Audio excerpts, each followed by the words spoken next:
United States of America and to the republic for which it stands, one nation, under God, indivisible, with liberty and justice for all.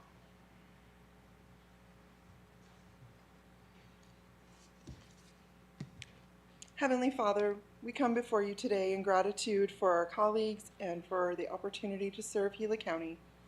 Because we are looking at our budgets, I'll be using the prayer before a calculator.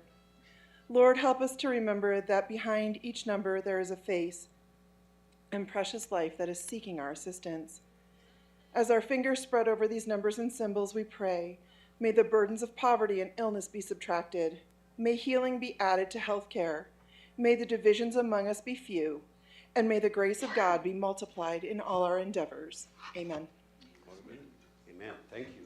Please be seated. Okay, we're going to start off with item 2, which is our presentations. We have 3 this morning. The first one is 2A, presentation of the University of Arizona's Gila County Cooperative Extension Office Annual Report and fiscal year 2025-26 budget request to be considered for approval during Gila County's regular budget process. I don't think Renee is here today, right? Correct. But we do have Chris. Good morning. Thank you. Good morning. Thank you so much. Yeah, it's all set to go. Good morning. It's my pleasure to be here before you today. Honorable Chairman Steve Christensen, Honorable Supervisors Tim Humphrey and Woody Klein, thank you for this opportunity to be before you, and I wish you well today. We are here because Renee asked us to. She was not able to come today, obviously. We had an appointment that if she missed it, she couldn't reschedule it for months and months. So we're happy to do the annual report and budget request here. You know me, my name is Chris Jones. I'm the Ag Agent for Natural Resources and Agriculture. And since last October or so, I am also the Interim Extension Director for Coconino County. Great. And so I'm going to hand this over to my colleague, Ashley Dixon Cleaver. She's an Associate Agent for our Family Consumer Science and Health Programs. And we'll start with the slides, and then we'll just kind of share. Okay. Good morning. Nice to meet you all.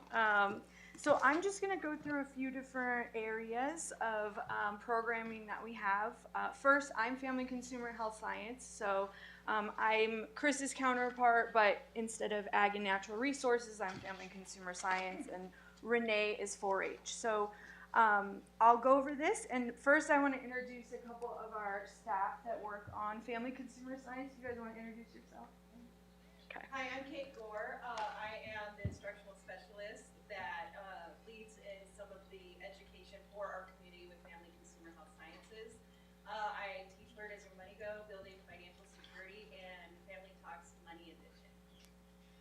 Good day, she Melody Thomas Gunset, also Salter.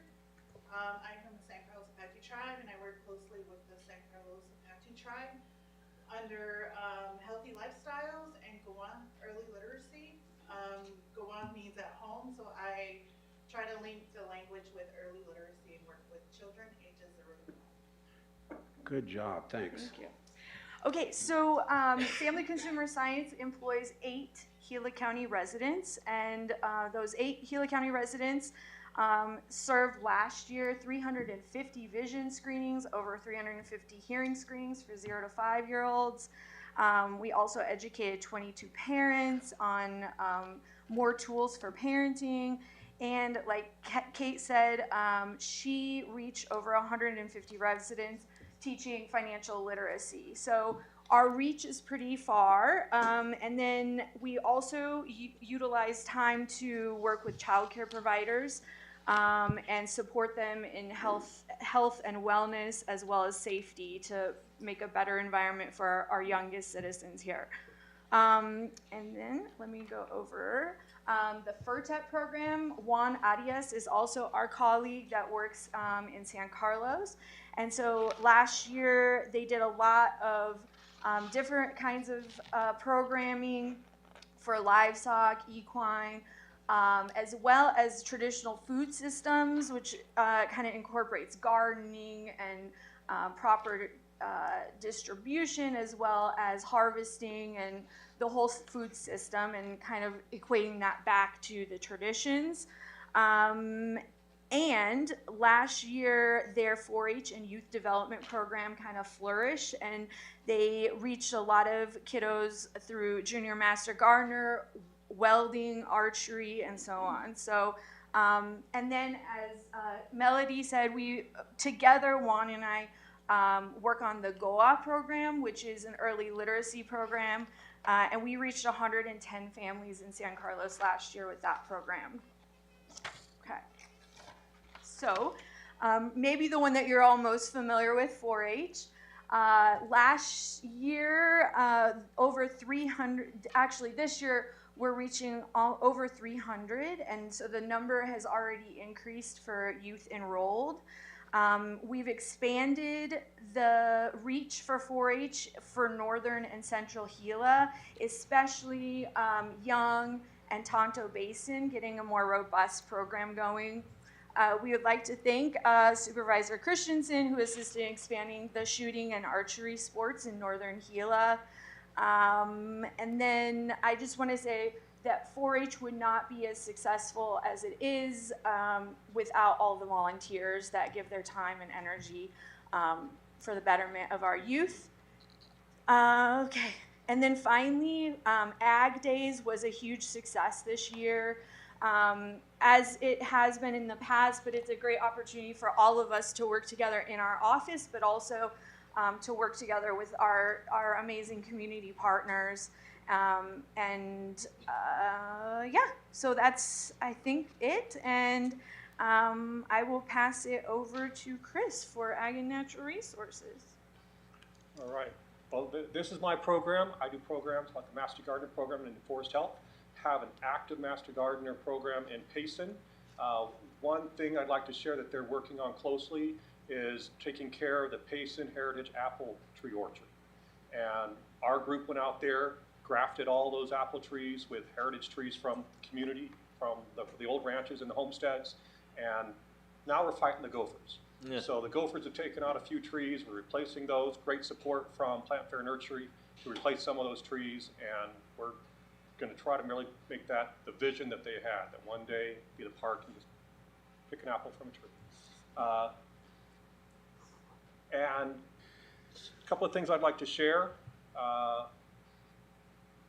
That, and also, okay, one thing I wanted to share is I am leading the FFA forestry program for the Career Development Day we do every year down in Tucson. For the past 2 years, I've hosted training for those students in natural resources here in Globe at the community center. And I think this last January had over 100 kids show up. So really helping out with that, looking forward to one of our Gila County teams to go to national someday, beat Prescott Valley. And I'd also like to talk about Ashley Hall. She's our area agent for animal and range sciences. She's here in Pinal County. She did 90 sites on 20 allotments for the monitoring programs. If you're familiar with the Reading and Range, very similar to what Jim Sprinkle used to do. 13 seminars dealing with all kinds of areas that help ranchers be better at ranching, and 2 artificial insemination clinics. And they say that when they hold those, they're at capacity, very popular. They have a waiting list. And here is a breakdown on our budget here. I don't know if you've heard about some of the difficulties we're going at the University of Arizona as far as the budget goes. That's getting spread evenly, even plus cooperative extension here. We received a reduction of $340,000 from the last year, which is amazing. We have had to really focus in on what we're doing. We lose some employees. We don't replace them. We cut back on travel and professional development. Ashley's had to shift money around with some of the grants she's had. The point I'm trying to make there, that's a lot of money. We cannot sustain it. It's very hard for us. And finally, our ask is please continue the financial support of $70,000 for Gila County Cooperative Extension. It makes a great difference for us, and we really will need it going forward. And thank you. All this is possible because of your support, and we love working with Gila County here. Any questions or? Oh, thanks for the presentation. Supervisor Humphrey? Yeah, a couple questions. One, what's caused the cut? And two, what is that gonna do, or how is that gonna affect our 4-H going forward? Because that's huge here in Gila County, and so that's questions and concerns that I have. Right. Well, year and a half ago, has it been 2 years now? We discovered that the University of Arizona was in a hole of at least $250 million. Not anything to do with extension. Nothing to do with cooperative extension. Yes. I believe it had a lot to do with the online university. They got that Ashford online university that had a lot of debt, apparently continue to have a lot of debt, and other issues that just weren't being paid attention to. And so the Board of Regents started over and with our budgets and just started making cutbacks to where the university can start to have a balance. It has been a really kind of uncertain time for us. We get told by the day what's happening with the budget from campus. It's very difficult. I appreciate your bringing up 4-H program. Renee was going to announce that she is retiring as well. So if you've heard that, she will be having an open house on August 1st. And right now the university is largely managing its budget through attrition. So when we lose people, we don't replace them. That's kind of helps with keeping the budget going. We can't afford not to have a 4-H program here. Yeah. So we'll have the opportunity to talk with them and see what we can do to support that. I think we're all doing our best too. So I bring in quite a bit of grants and things like that for my programs, and I know Renee has some for hers, and Chris and so forth. But I think we're all using some of that money, and if we can keep people, if we can't support them on state funds or otherwise, then shifting them over to specific grants and programs to be able to keep their employment. I have not lost any staff, but like Chris said, it's more the issue is losing somebody or retiring or leaving and then us not being able to rehire. Our goal has always been to maintain employment for those that want it and maintain benefits eligibility for those that want it. So, and then we have been, like Chris said, tightening all of our, travel funds and anything kind of above and beyond to just make sure we can keep the people and continue to deliver all the programs. But a lot of the issues really have nothing to do with us, but they're painting kind of every department with the same brush, and we're just kind of caught in the crossfire of it. So we're doing our very best to continue, and I think we've kind of done some projections for next year. I think we look pretty good in terms of being able to keep everybody that's currently on staff. I don't know about Renee's position. That's something we don't decide. That's a state decision if they fill positions, but faculty positions. But beyond that, I think we feel hopeful, we'll say, about at least the next year. Yeah.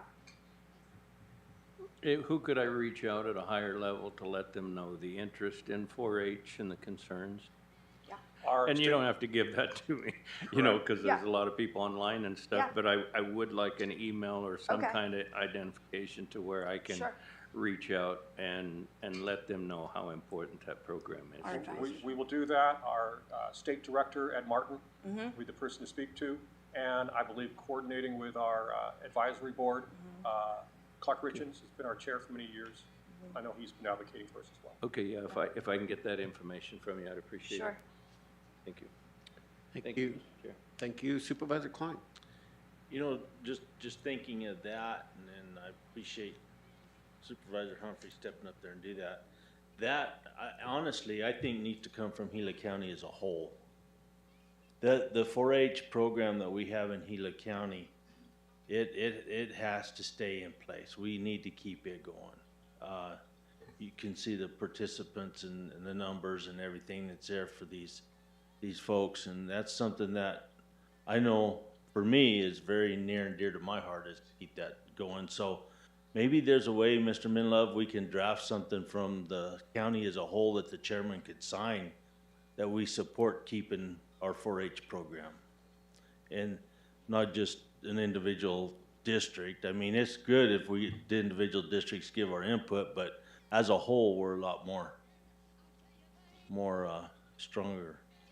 Yeah, Mr. Chairman, Supervisor Klein, we can certainly do letters of support and request that that continue as strong as it has been. So certainly we can do that. The other thing, and James, I ask you too, we've been giving them 70,000 now. I think for about every year we've been on the board for the most part. Is it really about time we look at something of an increase? We can have that discussion. Okay, all right. And, your extension offices all the way around is just really, really important to our county. It really is. Every aspect of your extension office is very, very important to this county. And so you can just take Ashley's program that she continued on from Mr. Sprinkle. If it wasn't for that program, there's a lot of permittees that would not be in business today. And so, and I see everything that you're involved with the families and other aspects of it. So I think as a whole, I think we ought to be looking at this real seriously and seeing what we can do to help if we can do something. That's it, Mr. Chair. Thank you guys for doing everything. Yes, thank you for the presentation, and I do believe that you guys do a lot of work in Gila County. It's a tremendous benefit. And I do agree with the supervisor when it comes to reviewing our support.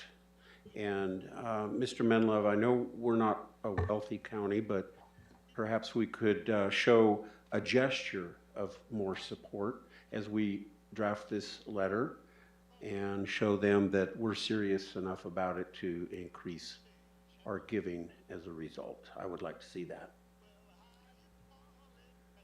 Okay? Okay. All right. Thank you, guys. Thank you. Appreciate it. So much. Thank you for your Yeah. time. Kevin, Yes, sir. can I ask you a couple questions? Yes, sir. Looked like the majority of the funding comes from the state. Federal funding is also fairly uncertain. Are you aware of any cuts or any impacts from federal funding that is going to come your way? Yes. A few different things. So we have federal funding coming for agents is one avenue, but for programming, I have 2 federal grants. One, we thought we weren't going to get renewal notification. We're going into the 4th year of a 5-year grant. And we ended up getting notification about 2 months later that we are indeed getting the money, but we've been told to kind of plan as if we're not for the 5th year. So we're figuring that out. So for that one, we dodged that.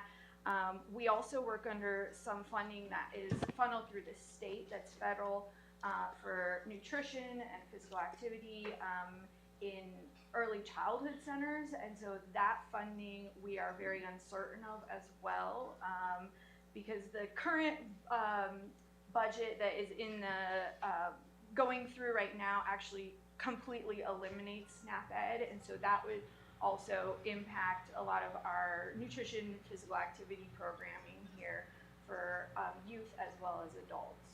So those are the 2 that I know of right now. Most of my other grants are state funded, like First Things First and things like that. I know that Ashley Hall has a couple avenues of funding that has either been paused but restarted, or one of them looks like it's not going to be renewed. And that's something they've been doing for like 22 years. But I don't know the details on that one. Chris, do you have any? Yeah, so the situation with the grants, we do have a formula funding for the federals, a portion of our cooperative extension. Right. Gosh, I'm thinking it's 4%, but that does help pay for part of our agent salaries. As far as the university goes, we know they're going to cut us more this coming year. And As far as the discussions with the state legislature, we talked with our state director, we're talking with it. They still haven't come up with a state budget, as you know, and we're not expecting to get any additional money from the state legislature. Good. Thank you, Mr. Chairman. Okay, thank you. Thank you guys very much. Thank you. Thank you. Have a good day. All right, that moves us on to item 2B, presentation of the 2024 annual report for the Gila County Sheriff's Office. And I see we do have the sheriff, Mr. Shepard, and also Sarah White-Binney with us. Good morning.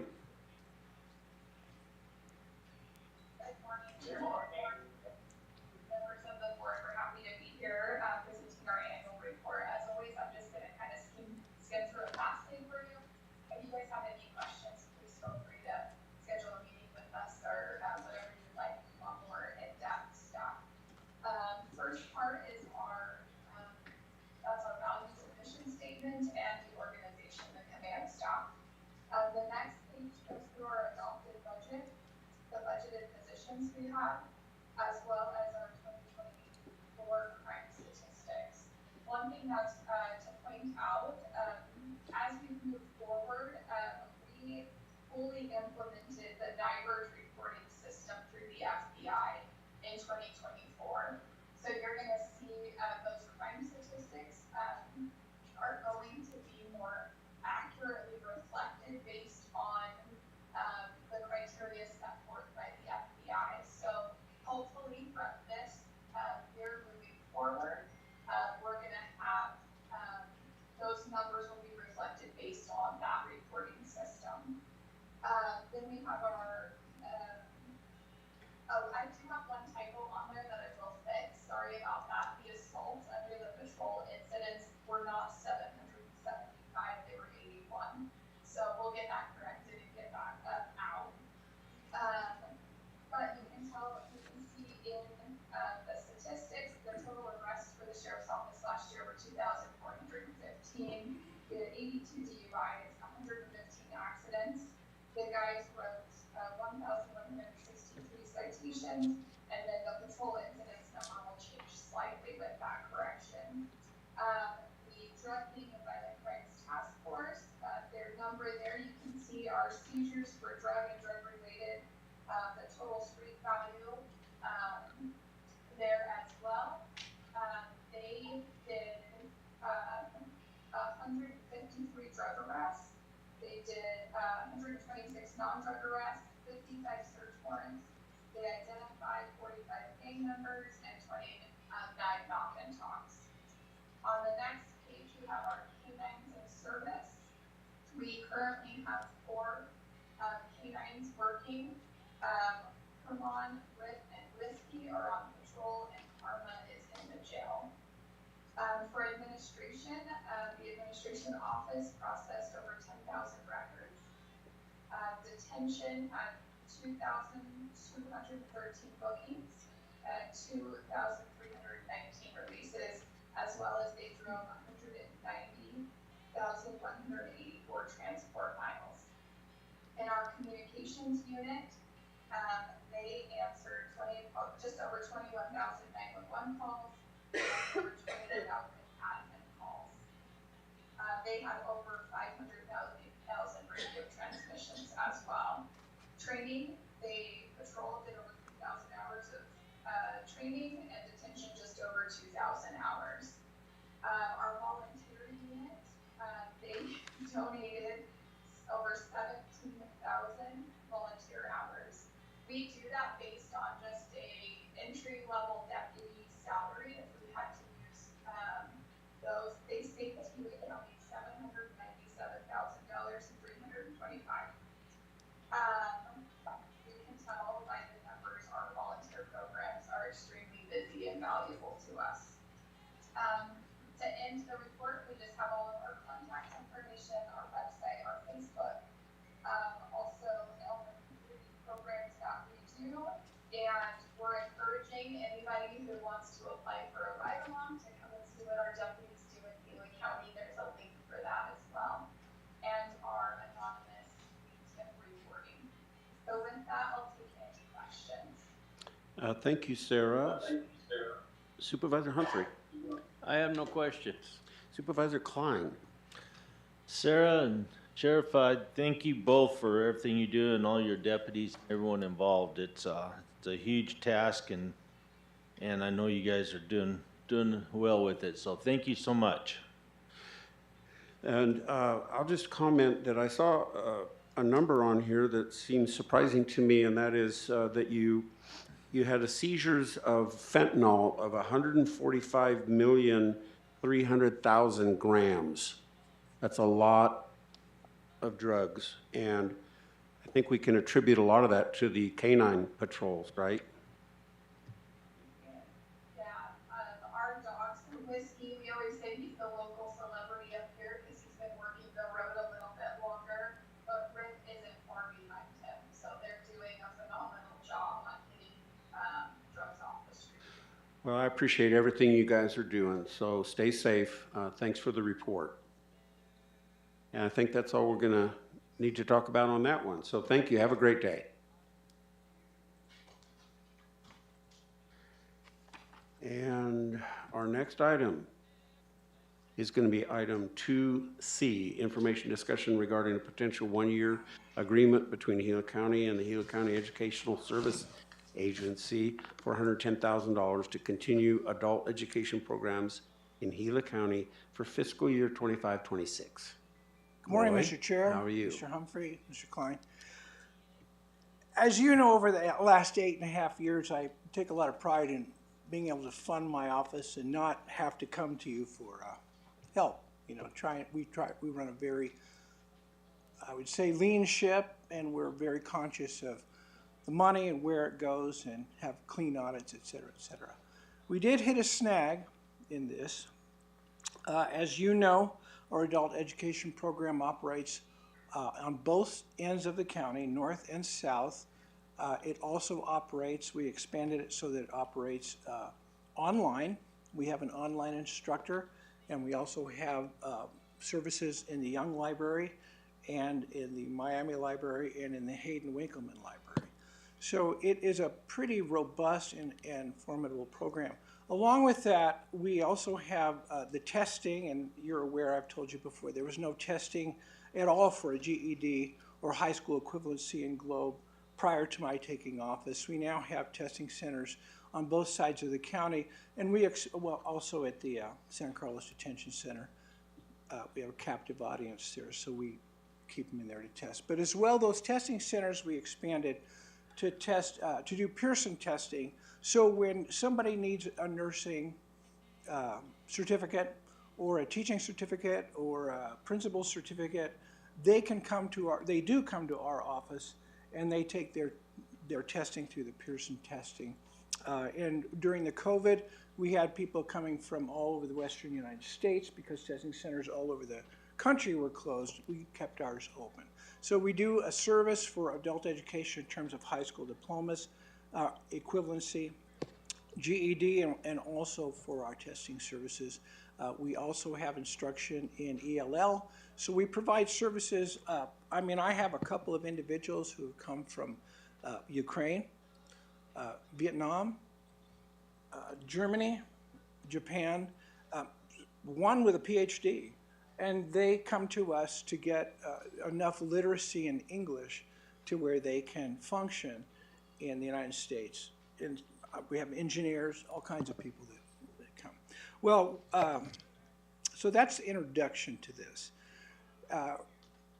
I always tell, I tell you every year, I kind of beg, borrow, and steal trying to keep this thing going on. Everybody will fund K-12, and they fund the universities, but they don't fund adult education.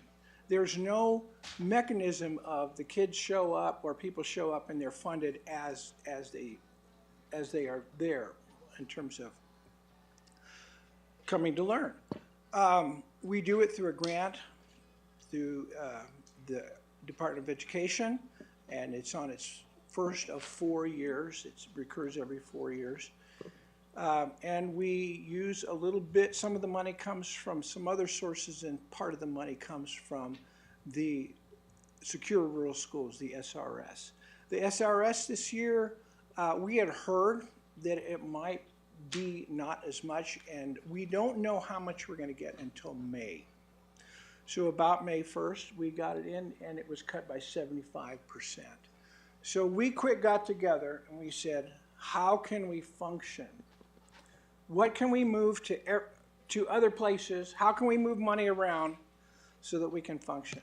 So we moved a bunch of positions around, or funding for the positions around, but we actually came up short, and this is where we came up short. We came up $110,000 short. So I understand my colleague from Navajo County is involved with the National Forest Counties and Schools Coalition, which keeps keeps track of the SRS, Secure Rural Schools. We know that it is in the one big beautiful bill, that the language to go back and fund this year, okay, backfill, if you will, and fund next year is in the language in the bill. We know that it's in the Senate. And I have the language, I was reading it. We know that the legislation has 45 Democratic sponsors and 25 Republican sponsors. It has good support, but the bill has to pass. I'm coming to you. As soon as we found out that we were not funded, I went to Mr. Menlove and I said, I'm at a loss. We've already moved stuff around. We've done as much as we can. What do you think? And he suggested that we come to you and arrange something for a year, because we still have a year lease on our building. It turns out that it could be until the end of the fiscal year. If it's funded, we would journal it back to the county. We wouldn't keep it. But it is a deal breaker for the adult education program in Gila County. We won't be able to function. Part of it is the supplanting issue, because in order to keep our grant for ADE, we have to put in so much. So that would affect that relationship as well. And maybe they could rearrange some stuff. I don't know. I haven't checked with ADE yet, to be honest with you, because it's just not time. I think I need to try some other avenues before I start probing around with ADE. So that's where we stand, and I would be happy to answer any questions. You've heard me talk before, you've asked questions, but I'll answer any others for you. Okay, thank you. Supervisor Humphrey. Yeah, good morning, and Good morning. And apologize, for you falling short. It's kind of the way the world's going anymore. Everybody seems to be falling short. I guess a question that I have is for the adult education for Gila County, on the percentage of people that you help, what's the percentage of participants that are from Gila County? Oh, in terms of the GED? Yes. All of them. All of them. Yeah. Now, some people will come up and use the Pearson Testing Center. And if they come up from the valley, we'll test them. Okay. But all of the recipients of educational services are from Gila County. Okay. Yeah, that's the question I had, because you mentioned a lot of people coming in, from other countries and things of that nature. And not that I'm willing to help, other people, but some of that's up to the federal and maybe even the state, because we're having a hard time taking care of Gila County. So that was the reason for my question. So Mr. Humphrey, for example, a person who comes, like a lady that was an engineer, and she was in our ELL, and she was from Vietnam. Right. She moved here. Her husband lives in Gila County. She moved to Payson with her husband. So she is in Gila County. Okay. Does that make sense? Yeah, it does. It was just kind of the way it was presented. It was a little misleading, maybe. I'm sorry. Yeah, and so that's fine. But like I say, I think adult education is very important, and like I say, with our budget, we want to help people from Gila County best we can. Absolutely. With the funding that we do have. Yes, sir. And so thank you very much for straightening me out. No, on I'm that. sorry I wasn't I clear. appreciate it. Thank you. Supervisor Klein. Roy and Nick, thank you guys. I know you scrambled on this one, and everything at the federal level right now is pretty dysfunctional. And so to really put much faith in something passing right now, I mean, it's just a prayer that it will. And so when it comes to your adult education program, I'm a huge in favor of that one. I am. You guys have done awesome all these years with it. The SRS money has obviously helped you with that and so forth. And so to really let that go by the wayside, I for one am not for that. We need to find the money and help keep you going and hope that something passes at the federal level that we can get back on track in the next year or so. A lot of people depend on that, and for Gila County, it's a huge deal. So thank you both for scrambling and doing what you've been able to do so far. Well, thank you, Mr. Klein, and I want you to know that it has, I will say it, lit a fire under us, because what we realized is, you know, if you ask me at the state level to go, something, I need to lobby on something, I know legislators, I know where they are, I know their phone numbers, not a problem, okay? I'll be right down there. Something like this happens at the federal level,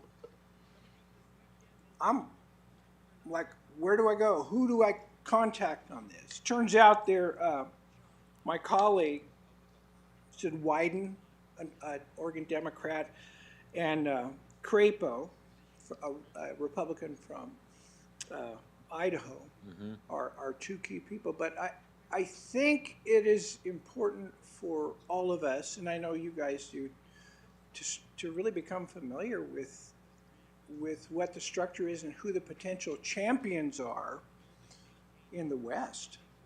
And I was a little disappointed that we didn't have a champion in Arizona. None of the sponsors of the legislation are from Arizona. So it made me think, you know, I think I could do better. I got to do better. We all have to do better. You know? We do, and it gets really hard to follow that and keep up with it. And I got to say too, Roy, there's times, you know, who would think you'd argue over something like SRS anyway? But it's one of those deals. It's a leverage thing that they use, and right, wrong, or indifferent, you know, whether I agree with it or not, that's what happens, and we see it. You know, we see it in DC, and you know, you talk to this one, you talk to that one. I hate to say it, but a lot of times they're going to tell you what you want to hear, but that ain't necessarily the case when you walk out the door. And so it doesn't hit home for them that, let's just say in Young, that $30,000 or $40,000, it doesn't sound like very much to them, but it's funding. It's funding partially two positions, or whatever the case may be, or Payson or Globe, that they don't have the latitude to get that money. All the other money is accounted for, so I think it's very difficult to get that through to them. It's just a tiny bit to them, no big deal. Right. Anyway, I'm taking too much time, and I thank you. Well, Mr. Christensen. Yeah, thanks for the presentation, and I agree with the other two supervisors that we're going through a lean time right now. Yep. That we need to have this available, and I always understood that the elected official is the one that makes up any shortfall in the budget. That's you. That's a joke. I'll write a check. I'm gonna write a check. Isn't that right, Mr. Menlo? Isn't it? Absolutely. Yes, okay. You know what? My wife's going back to work. Don't worry. Okay. No, So, this is our budget time. This is when we're deciding how and what we're going to do, and it sounds like we want to help. So, I think we'll wait for what we're able to do for you. Thank you, and I will finish with this. Hey, I am a realist. I mean, I've been a professional for many years now. If the program can't sustain, it can't sustain. There's no one to be mad at in Gila County, because everybody including our university friends. Everybody's in the same boat. So I totally understand. After this year, if it's not funded and we can't go another year, we can't go another year. Right. So, anyway, thank you so much. Well, let's hope that not happens. All right. Thank you very much. Thank you. All right. So, very good. So, we're going to now go to our regular agenda items. And like I said before, we're going to switch to item 3X for our first one, simply because we have present with us Faith Lowry, who is part of this discussion. So 3X reads Information Discussion Action to Approve Economic Development Grant Agreement number 05162025 between Gila County and the Northern Gila County Fair in the amount of $15,000 to educate adult and youth groups in Gila County regarding agriculture and livestock, which the board has determined to be for the benefit of the public. Now, I'm listed there as this is my item, but that's only because we're the ones that presented it to become part of the agenda. This money comes from the general fund, if that, yes. And so anyway, with us today, we have Faith Lowry, a very dedicated and long-serving director for the Northern Gila County Fair. Good morning, Faith. Do you have a few words you could enlighten us with? Absolutely, and I appreciate your time. I just want to share as a, not just for the Northern Gila County Fair, but as a parent and how the fair and the educational value is there for my children. My oldest daughter is now an agriculture teacher and a rancher. She has grown up here in Payson, and she participated in the fair. She was an officer with FFA, and she learned a lot of her business sense from the opportunity to raise livestock and to learn how to speak with people, shake people's hands, run a business. My other daughter, she is now serving in the military, getting ready to be deployed, but a big part of her high school education was not so much in the school, but with the FFA and the programs with livestock. All of my kids, I have 5 of them, have been very involved in the fair over the years. We are 100% volunteer run, so there is no money that goes anywhere but to preserving the fair, and this year is 71 years. So I feel very proud to be a part of it. I love that the kids in this area and even a lot of our seniors and adults participate. The garden club here in Payson is huge, and they take time also to educate our children. For Kids Day, they have activities, hands-on, teaching them how to grow a garden and how things work. And I'm always so happy that our kids know where their food comes from, which is not very common anymore. So I love that we have the opportunity to bring our community together in a program called the Northern Gila County Fair. We are a nonprofit, and we rely on a lot of our community support to continue to put it on. We celebrate our veterans. We have rodeo and mutton busting, horse and equine activities. So there's really something for all ages and every walk of life. Lots of live music. This year we're hosting the Payson Fiddle Festival at the fair, so that should be pretty fun. So we have a lot of great things, and we really work hard to bring our community together with all of the agriculture education opportunities. Thank you, Faith. Thank you. Supervisor Humphrey. I have no questions. Okay, Supervisor Klein. No, I'm good. Thank you, Faith. Yeah, thank you for all that you do. And this is this is the amount of money that we've given for many years for this progress or this purpose. So thank you, Faith. Thank you for all that you've done. And with that, I'll call for a motion on item 3X. Mr. Chair, I move to approve Economic Development Grant number 05162025 between Gila County and Northern Gila County Fair as presented, and which the board has determined to be for the benefit of the public. I'll second that, Mr. Chair. A motion and a second to approve. Those in favor say aye. Aye. Aye. Thank you very much. Moving on to item 3A, I'd like to call for a motion to recess as the Gila County Board of Supervisors and convene as the Gila County Library District Board of Directors. So moved, Mr. Chair. I'll second it. Motion and a second to approve. Those in favor say aye. Aye. Aye. Thank you. Item 3A is information, discussion, action to adopt the fiscal year 2025-26 tentative budget in the amount of $2,894,904 for the Gila County Library District. And Maren Belling is going to present. Yes, good morning, Mr. Chair. Elaine sends her regrets. She is scheduled this morning to speak on KRIM regarding the Payson Book Festival.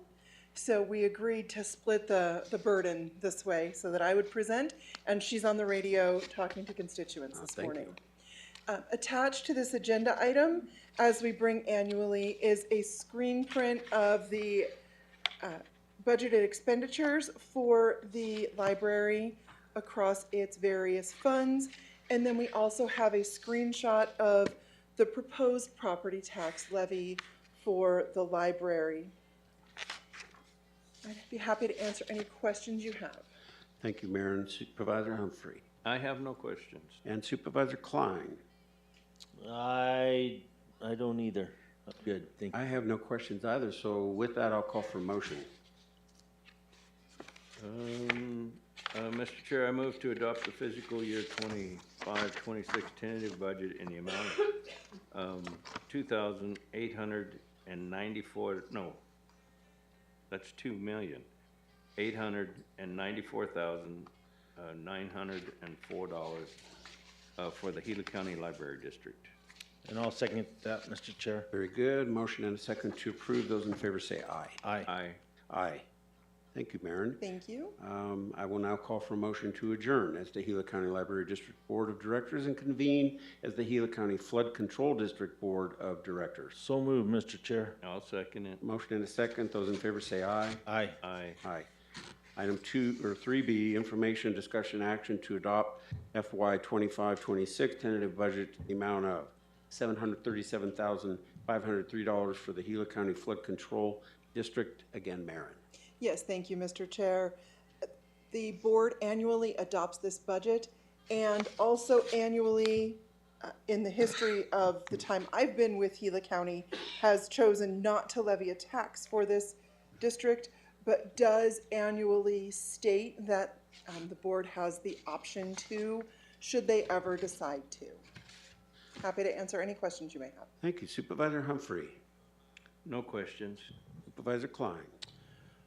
I really don't, but freshen our memory on this particular line item here on this flood control, that's $700,000. If I remember right, was that for some staffing's time, like engineer time and things like that? It's for staff and time, and if we have expenditures related to getting new rain gauges and things like that. This is separate from any like post-fire flood mitigation that we would encounter. That runs through a different fund. And 2 years ago, Mr. Menlove helped me restructure our reporting system so that we could break this out for you as its own fund to make it clearer, and so that when you or our constituents or anyone on staff looks at the information, they can see exactly where this is. Thank you for that, Marion, and that's really why I asked it, so the people out there, they're listening to us, have an idea what this is actually for. Yes, So yes. I The appreciate that. post-fire flood line item over the past couple of years has been more in the neighborhood of $3 million. This is just for ongoing operations of flood control. Okay, thank you. Yes, thank you. And with that, I'll call for motion item 3B.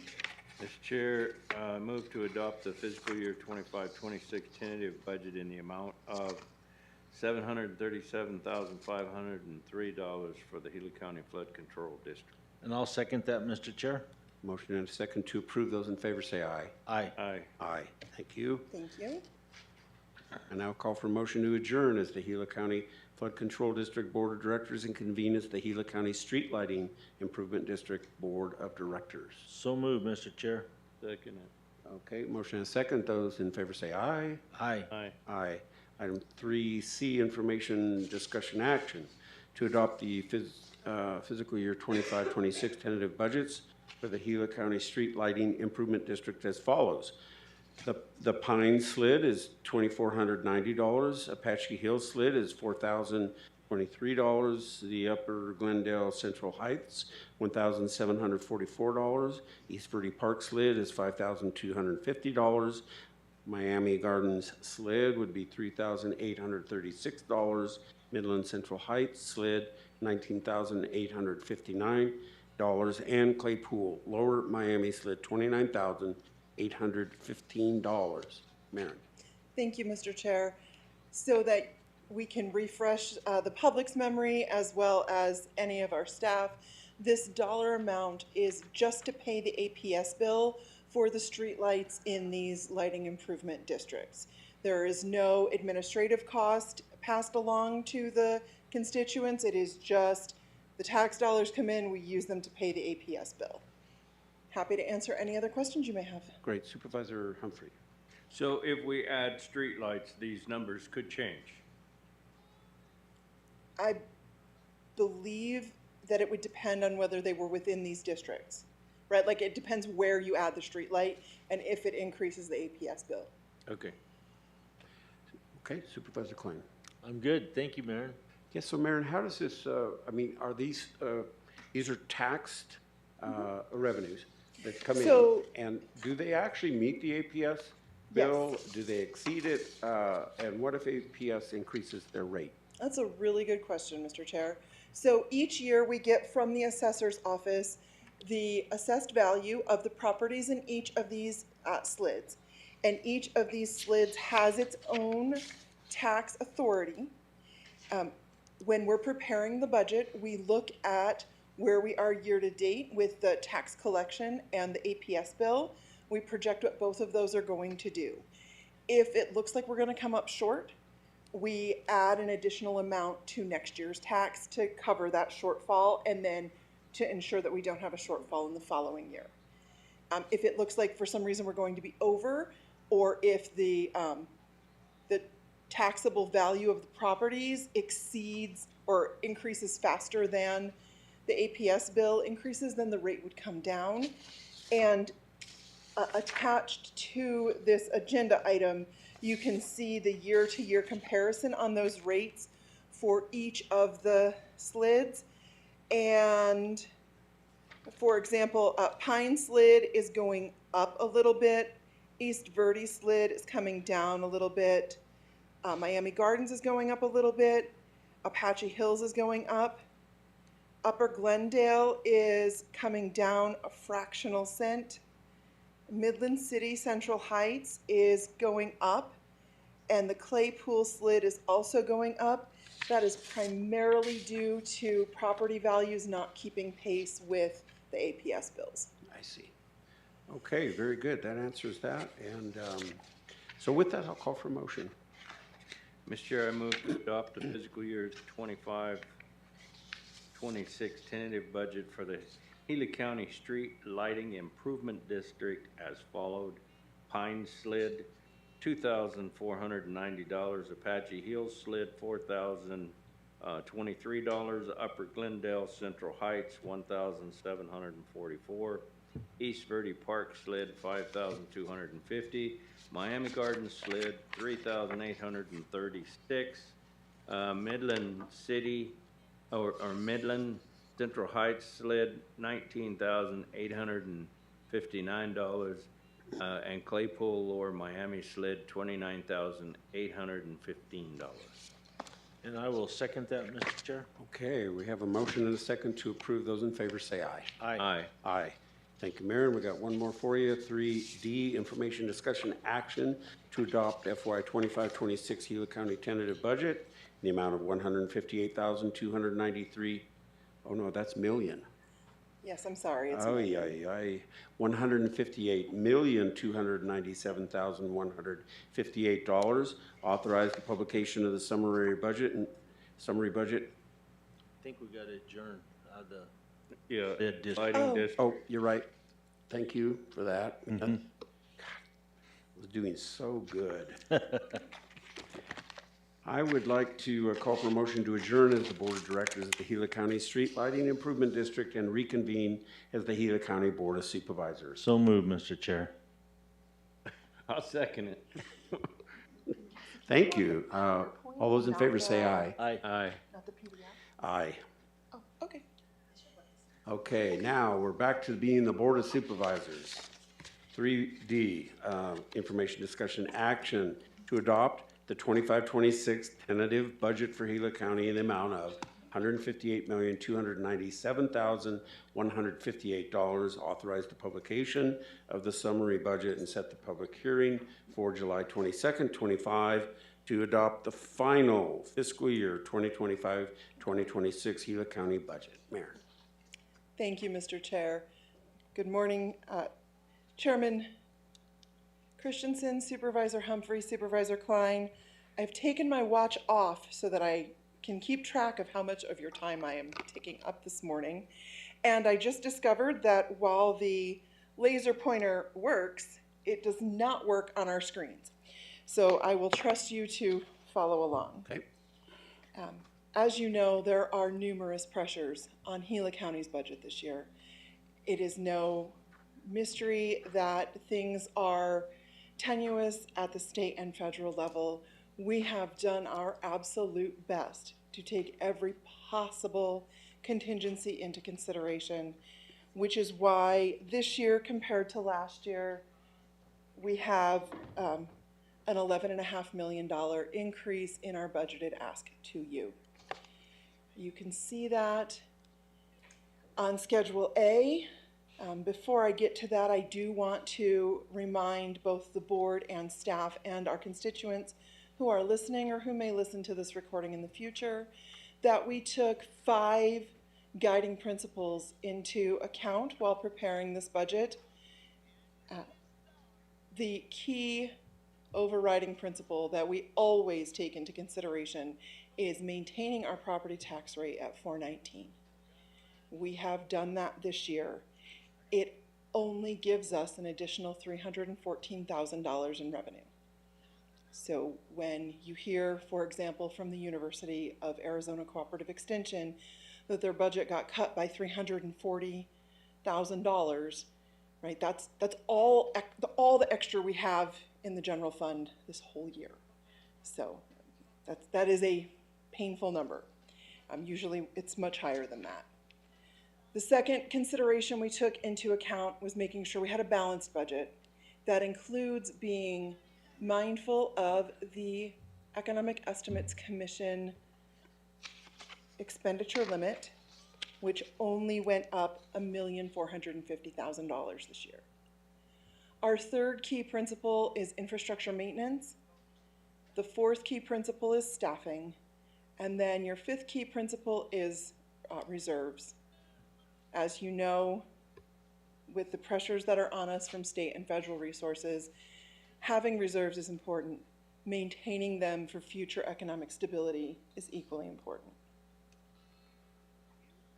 Within the PowerPoint presentation, we have Schedule A, which is the summary schedule of estimated revenues and expenditures or expenses for fiscal year 2026. This shows how the various funds roll up for financial statement presentation. And this is a good place to point out for clarification purposes. When we say something is general fund, there are times that what we mean is it rolls up into the general fund for financial statement purposes. So when we fund something out of the county-wide portion of constituent funds, not the district-specific constituent funds, it's called general fund for financial statement reporting purposes.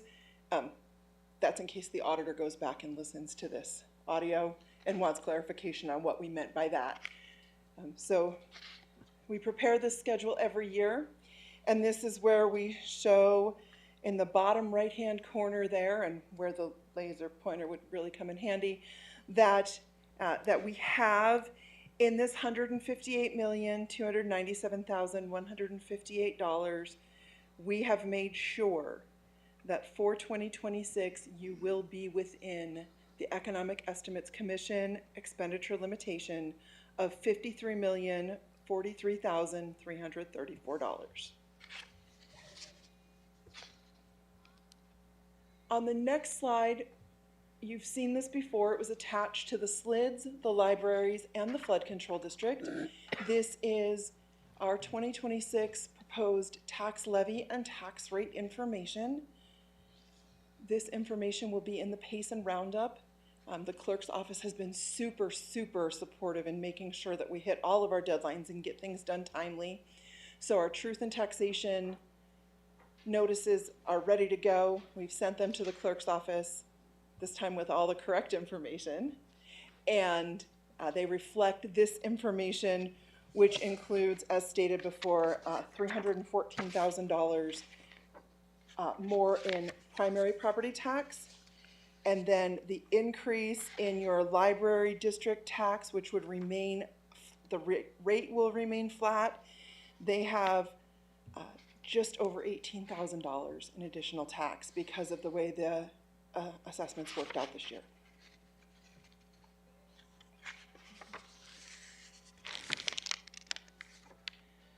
So going on to revenues, what we've put together here, because there's an awful lot of detail in Gila County's revenue streams, we have put together for you so that you have something sort of pocket size, how our property taxes, our excise tax, our licenses and permits, our intergovernmental agreements and grants, our charges for services and other fees all come together to get your general fund total revenue.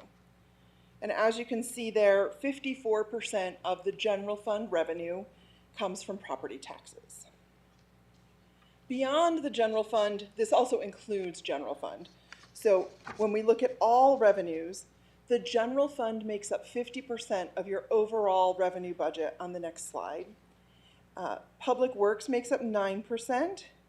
Special revenue funds make up 32%. Permanent funds make up 5%, and then enterprise funds make up 4%. Our primary expenditure areas are operations, capital, and reserves. Our 2026 expenditure limit is $53,043,334, which is an increase of $1,450,039 from the previous year. When we look at how operating costs affect the budget, we have our general government in that large purple section of 34%, facilities at 2%, health and community services at 10%, public safety and courts at 30%, and then public works at 34%.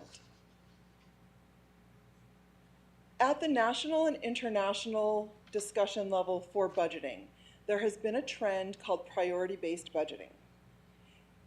It has its drawbacks, but so that you have it for conversations and so that we can show that we are taking it into consideration, we have developed this slide for you. In priority-based budgeting, we have broken out 4 major priorities, the largest being public health, safety, economic security, access, equity, and justice, which is a large chunk of our services, which makes up 47% of our budget. We have 5% that is workforce development and retention. We've got just about a quarter for our infrastructure and another quarter for high-performing governance. I feel like I'm interrupting somebody's conversation. That is all we have for you today. I know that your time is valuable, so is our constituents' time, so we're happy to answer any questions you have. We are happy to discuss this further. We have not yet put together a salary plan for you because there are just too many unknowns at this point. We will bring a salary plan to you separately. We have capacity for it in this budget. Thank you, Maren. Supervisor Humphrey. I have no questions. I just want to thank you very, very much for all the work that you guys put into our budget and keeping us above board, because there are counties that do operate on below board. And so it's important to me that you're doing a great job of keeping us within where we need to be, whether we like it or not. And so I thank you very much. That was very diplomatically put. Thank you, Supervisor. And I do have to say that all of your department heads really had a huge hand in this. Up until about a week and a half ago, we had department heads trying to carve down what they had asked for to make sure that they were being responsible and good stewards of the resources available to them. And that really is a testament to your leadership, that they proactively do that without being asked. We'll thank them very much as well. Thank you. Supervisor Klein. Chairman, I think Mr. Minlove wanted to say something. Okay. Then I'll chime in after him. All right, Mr. Menlove. At some point, he did. As Marion indicated, that there's not a payroll plan at this point in time because Marion, in our discussions, has been struggling to find a way to give a meaningful salary increase to our employees. And with the requests, and I'm kind of non-committal today of requests for adult education, for 4-H and different things like that, because we're to the point, and Marion indicated the property tax increase. Typically, that's about $1.5 million. So that increase is about 20% of what it typically is. So our property tax increases, for whatever reason, fell drastically short this year. And what that means is we typically base our salary increases off of what we have in new funding from property tax revenues. It's not there this year. And then if we continue to further erode that allocation of $300,000 for property taxes, that's why I indicated that we can have the discussion, because at this point and in this coming year, we definitely have to establish stronger priorities of saying, okay, we're not going to give our employees salary increases this year because we're going to allocate those dollars to these various other things, these other requests. 4-H, fabulous program, and I'm not going to decry, I'm not trying to say that these are not great programs. They're great for our youth, great for our adults, and really good things that we've been able to do. We're going to have to prioritize and say, this is what is most important of these asks. And that's not what this meeting is for today. That's for Marion, her team, and all of us to have that discussion of establishing the priorities to be able to allocate the limited resources that the county has. So I did want to say that they're limited. And our sales tax revenues and other, you saw that our property tax is 50% of our general fund revenue, 50% of revenues countywide. That is the most significant thing that we have. Sales tax, again, it is, it's kind of a little bit flat this last fiscal year as well. There's not been significant increases like we've had in the past there as well. So tough decisions, and it's going to be a really tough budget year. And we are looking for your input to see if we can do anything at all for our employees, because it's very tight. Thank you, Mr. Chairman. Thank you, Supervisor Klein. Supervisor Klein. Thank you, James. So I could tell by your conversation this morning there's some concerns. I think that's the first time in 8 years I've seen that. This is the first time in 8 years that we have had to struggle to fit everybody's needs into the budget. So tell me about our expenditure limits and where we're headed with that. The expenditure limit was set in 1979-1980 fiscal year by the Economic Estimates Commission, and it was intended to ensure that your primary property tax holders were not responsible for outlandish expenditures. The way that this increase has gone, it is only,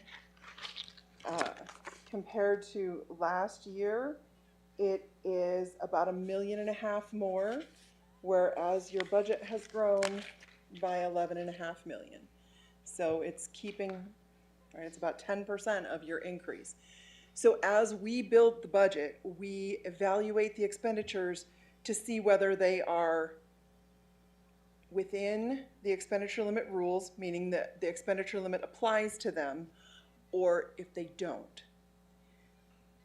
Things that do not come under the expenditure limit are one-time federal funds, state grants, intergovernmental agreements, such as how later today you will see the Pinell County medical examiners contract that we have for autopsies.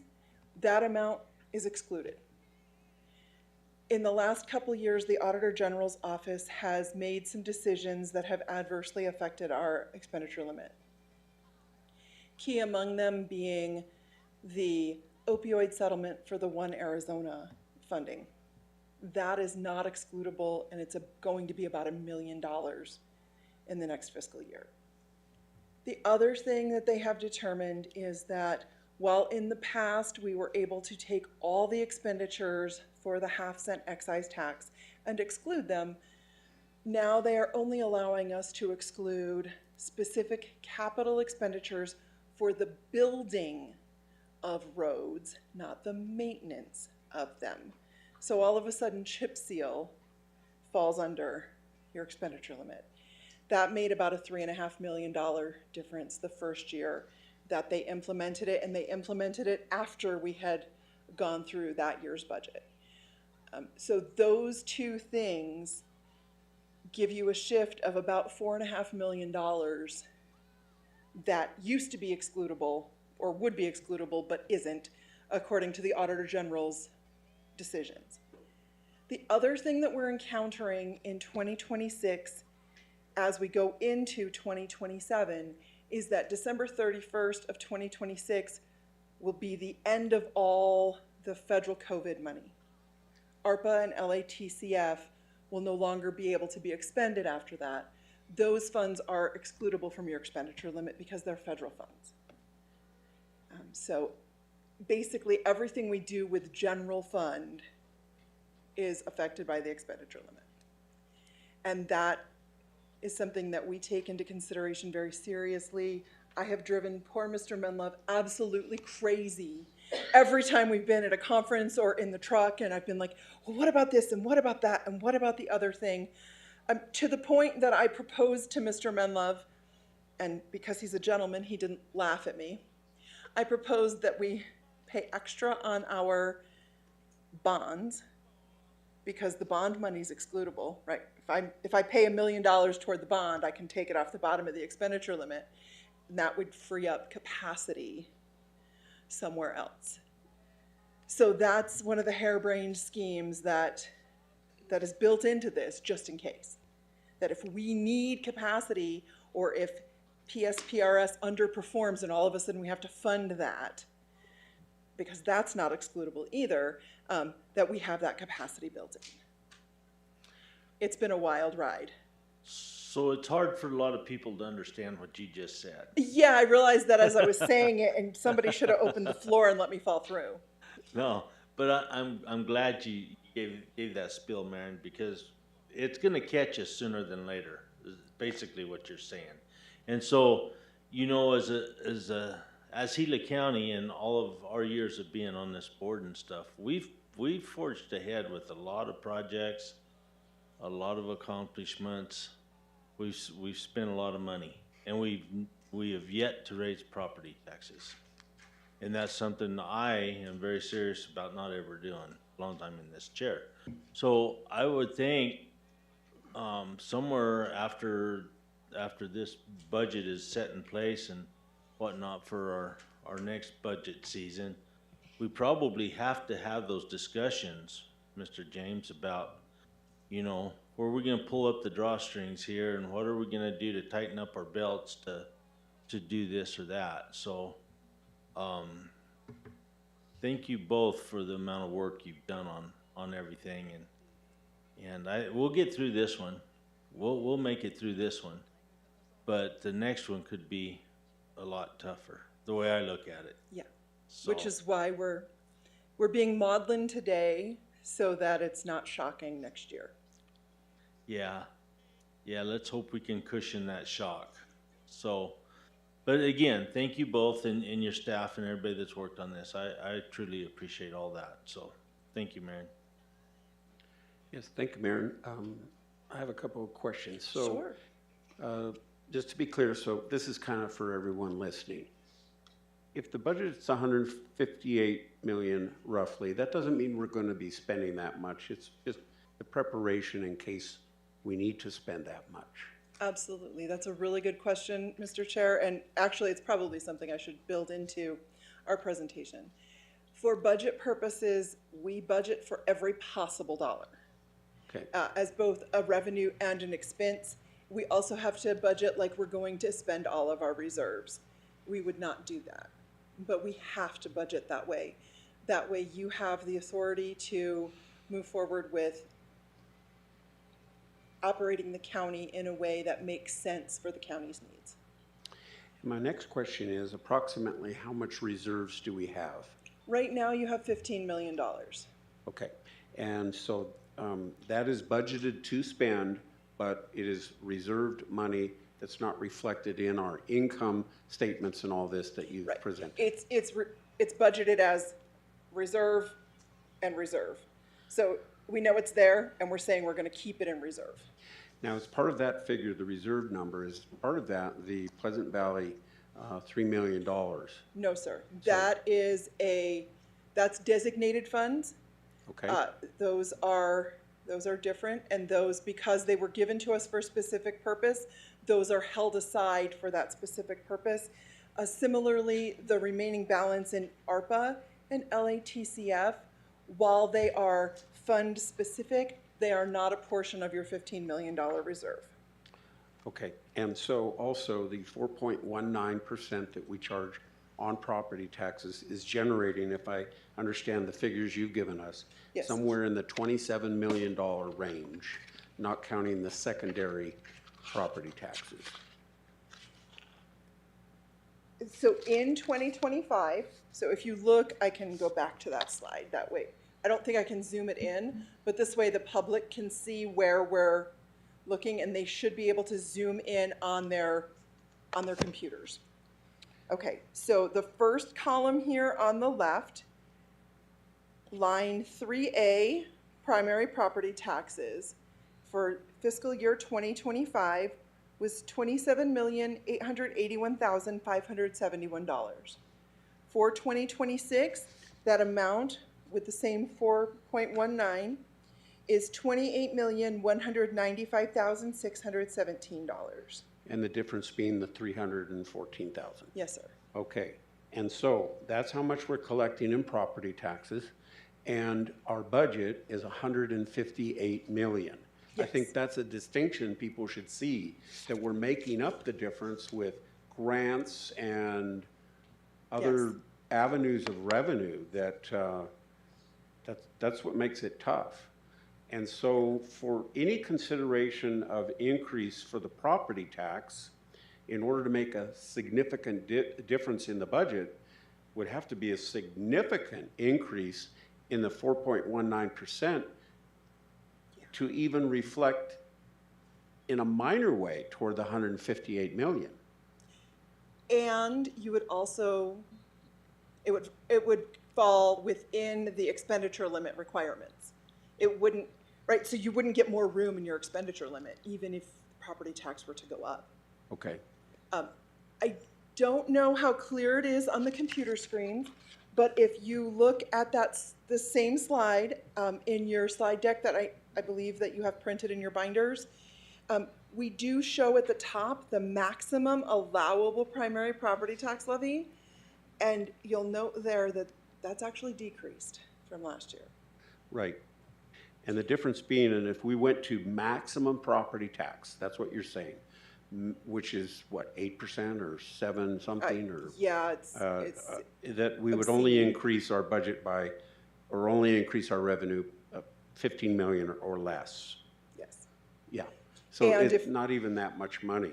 Right, and we would actually be down, what is that, $1.3 million? Right. And it would make housing just, the taxes unaffordable, so. Yes, so So- it's important to all of us.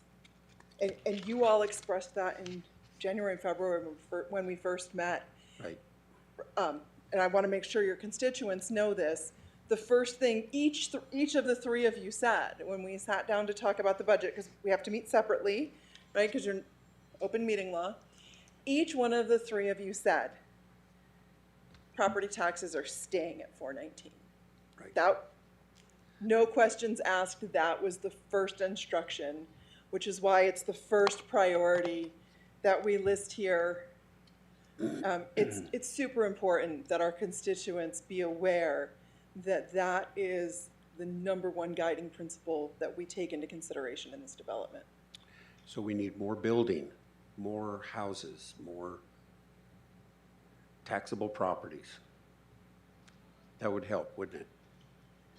I believe Supervisor Humphrey also has some really excellent approaches to getting things back on the tax roll that are already built and just need to be rehabbed and have responsible property owners, right? Yeah, there's a lot of things that can increase that. One, if I may, Mr. Chair. Yes, sir. On the working on the mobile homes or things of that. We're working on changing on whether we can work with people living in mobile homes or not, and like fifth wheels and trailers, and then how would that property value be assessed? Because if you got a $250,000 house and you got the same property next to that house, but you got a fifth wheel on it, they're not getting charged the same taxes to live there as the person in the home is. So at some point, when we get further with our zoning on how we're gonna do that, which we started working on and we dropped it all to go to on the short-term rentals because that was a real hot firecracker. So anyway, that would also help our fire departments and everything else because they're getting their funding off of the taxes, and there's a lot of properties out there that don't have homes on them that we're not getting the assessed value that we would as a home. And also too, instead of raise the 4.1 taxes, but you know, we've had some issues with the assessor's office, and so I would be curious to wonder where we are in assessed value of the homes that we have that the 4.19 is charged to. So anyway, yeah, there's a lot of different things that can go forward. Getting some of the rehabbed houses that we're working on, I would like working on a bill to be able to get some of these homes back on the tax rolls that are investors have hundreds of properties that they're getting a central tax to, but nobody can live in them.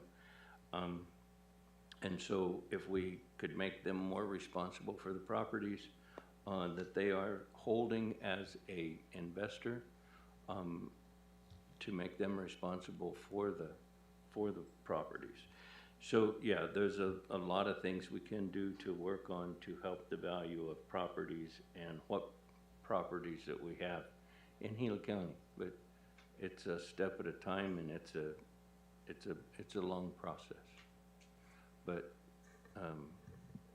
I guess thank you for pointing that to me to point out.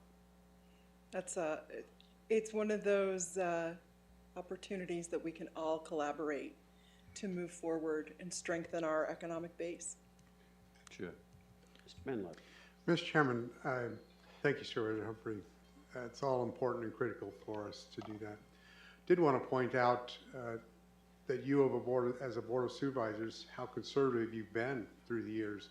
And at $4.19, there's a couple reasons that is at that rate, mostly because we have 3.5% of all the land in Gila County is private. That's all that's taxable is 3.5% of the land. That's what drives the $4.19 tax rate. We could, if we were consistent with what the base year was in 1979, 1980, that tax rate that's been talked about just for a little bit, it could be almost $7. Instead of $4.19, it could be $6.50. So you're about 50% reduced from what it was back in that base year. Again, reiterating what you as a Board of Supervisors, how conservative you are and how watchful you have been in spending and expenditures through the years to keep that down and keep it minimal as possible, and yet effectively run county government. So I want to point that out for the record, that you do take this as keeping it as absolutely minimum as possible, as conservative as possible with our finances, and try to not overburden taxpayers in Gila County. Thank you, Mr. Chairman. Thank you. Anything else? Mr. Chair, if I might point out something right here on these priorities is infrastructure maintenance. That's huge when we're spread out as far as we are. We have a lot of buildings. We're scattered from here to Payson, and so that takes a big hit. I know it does, and a lot of our buildings are fairly old. Not that we can replace them, because building's expensive, but that is something right there that I know gives us a big hit every year, is that. And so I would just say going forward, it would be nice to have a scheduled meeting, work session, whatever it is, that we can all sit down and talk about these different issues, because there's several of them, and get ready for the next go round. Yeah, other than that, we've come a long ways on what we've had. I believe we made a big difference, and there's a lot more we could do if we have the resources to do it. And I really want to tell all of our department heads, thank you for the job they've done. I know me personally, I've had arguments with several of you over different things here and there, but that's all part of it. But it's been a good job that everybody's come forth and pulled it together and worked on, so I appreciate that. If I may, just to clarify, infrastructure maintenance also includes roads, bridges, culverts, things of that nature, in addition to the buildings. And you're absolutely right, Maren. And that we take on a lot of other responsibilities, whether it's federal roads or whatever that we maintain. I mean, it's all part of the big package, and that's where I think it would really be good when we really delve into it to take a good hard look at everything we're scattered out doing. Okay, if there's nothing else, then I'll call for a motion on our tentative budget, item 3D. Mr. Chair, I move to adopt the fiscal year 2025-2026 Gila County tentative budget in the amount of $158,297,158. Authorize the publication of the summary budget and set the public hearing for July 22nd, 2025 to adopt the final fiscal year 2025-2026 Gila County budget. Mr. Chair, I'll second that. Okay, motion and a second to approve. Those in favor say aye. Aye. Aye. Aye. Thank you, Mary. Thank you very much. Appreciate all you do. Right. 3E, information discussion action to approve intergovernmental agreement number 03132025 between Gila County and the City of Globe for law enforcement dispatch services in the amount of $272,047.92 for the performance period of June 17th, 25 to June 16th, 26th. And we have Sarah and the sheriff again.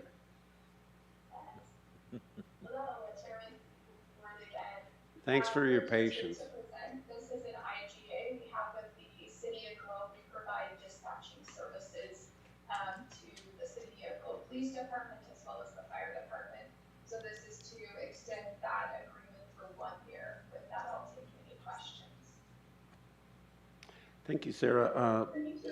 Supervisor Humphrey. I have no questions. Supervisor Klein. I'm good. Thank you, Sarah. I'm good as well. Thank you for that, and thank you for being patient. I'll call for a motion. Mr. Chair, I'll make the motion to approve intergovernmental agreement number 03132025 between Gila County and the City of Globe for law enforcement dispatch services as presented.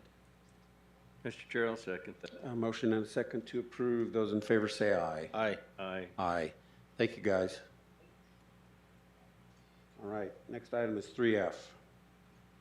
Information, discussion, action to approve Arizona Department of Administration Arizona 911 Program Grant Agreement Number AD0A-AZ911-2609 between the Arizona Department of Administration and the Gila County Sheriff's Office in the amount of $209,439 for the performance period of July 1, 25 through June 30, 26.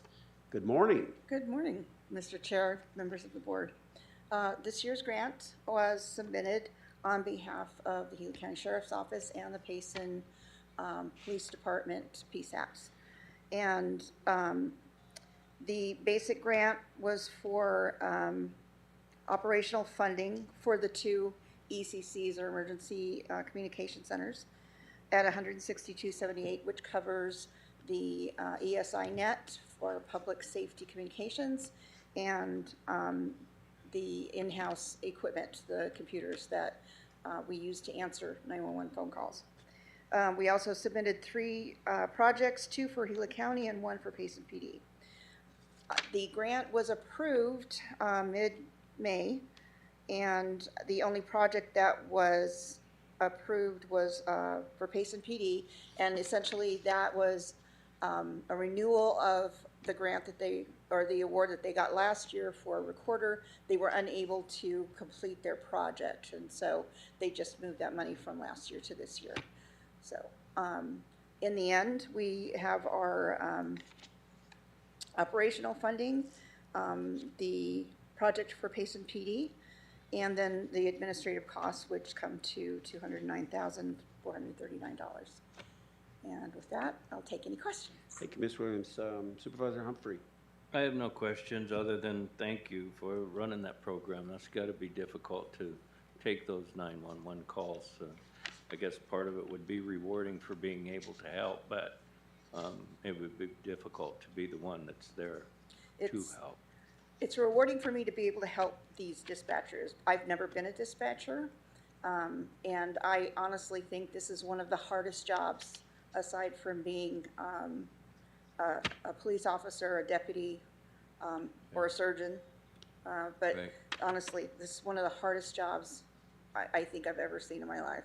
And it's not getting any easier because of all the technology that's coming on. The technology is supposed to make it easier, but you have to learn the technology. So Yeah. it's a lot sometimes. Well, thank you very much. Supervisor Klein. Deborah, thank you. Appreciate it. Yeah, thank you very much. With that, I'll call for a motion. Mr. Chair, I move to approve grant agreement number ADOA-AZ911-26-09 between the Arizona Department of Administration and the Gila County Sheriff's Office as presented. Mr. Chair, I'll second that. Okay, we have a motion and a second to approve. Those in favor say aye. Aye. Aye. Thank you very much. Thank you. All right, we have item 3G, information discussion action to approve service contract number 042425 with BMS CAT LLC Stratton Restoration for Housing Rehabilitation Project CDBG 1202406 for the term of June 17th, 2025 to September 30th, 2025 for a contract total not to exceed $64,515.74. Good morning, Paula. How are you? Good morning, Chairman, members of the board. Morning, almost, right? Almost afternoon. I made it through the morning. So I wanted to give you a little background on this. This is through our community services program. And actually I have one of my experts in the audience. And she is actually one that works in our weatherization and rehab services with the Community Development Block Grant. So, and we want to thank Finance for actually helping us with this, but we did do a walkthrough a property here in this area. It's in a historical area and actually a historical home. So they walked through, and actually we had 2 bids, and then with lead in the home, it takes a little bit different restoration for lead. So obviously one of our bidders had to drop out, so we were down to actually the one bid that actually came in, and actually lead is very expensive to restore, and you'll notice in the budget that was one of the items that was, and in the older homes, you're gonna have lead. So that is one of the things that we do have to go through with our program. I wanted to also tell you that there will be a lien on the property.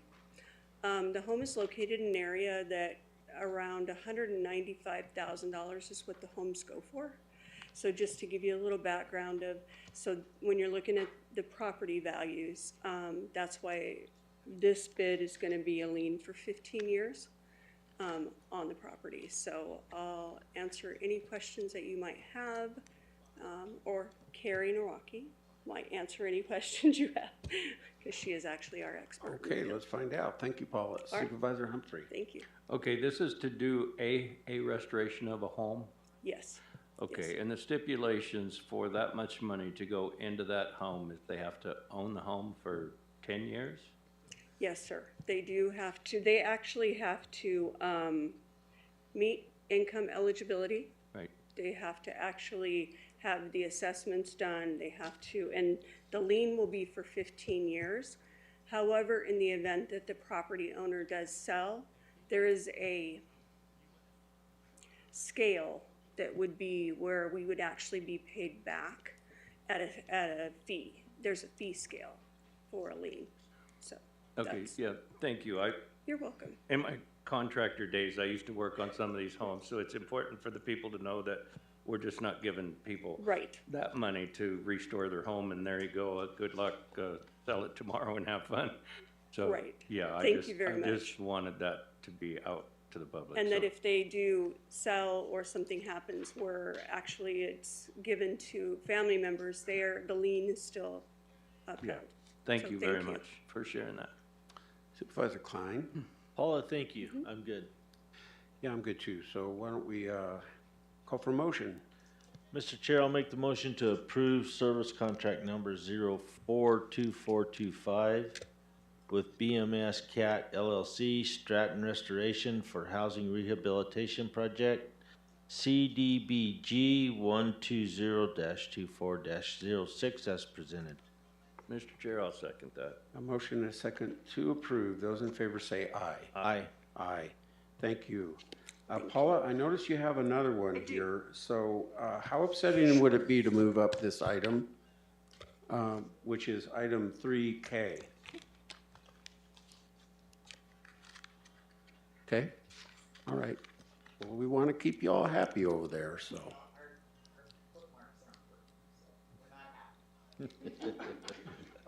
Paula, we have one more. Let's go ahead and take care of 3K, information, discussion, action to authorize the advertisement of request for proposal number 042-32025, property cleanup services for contractors to approve property cleanup services to Gila County.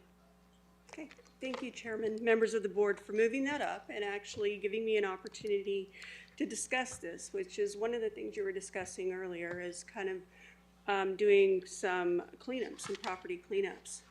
And I just want to give you a little background just so that you have some information. So, and I know that in the past, a lot of the companies come from out of town.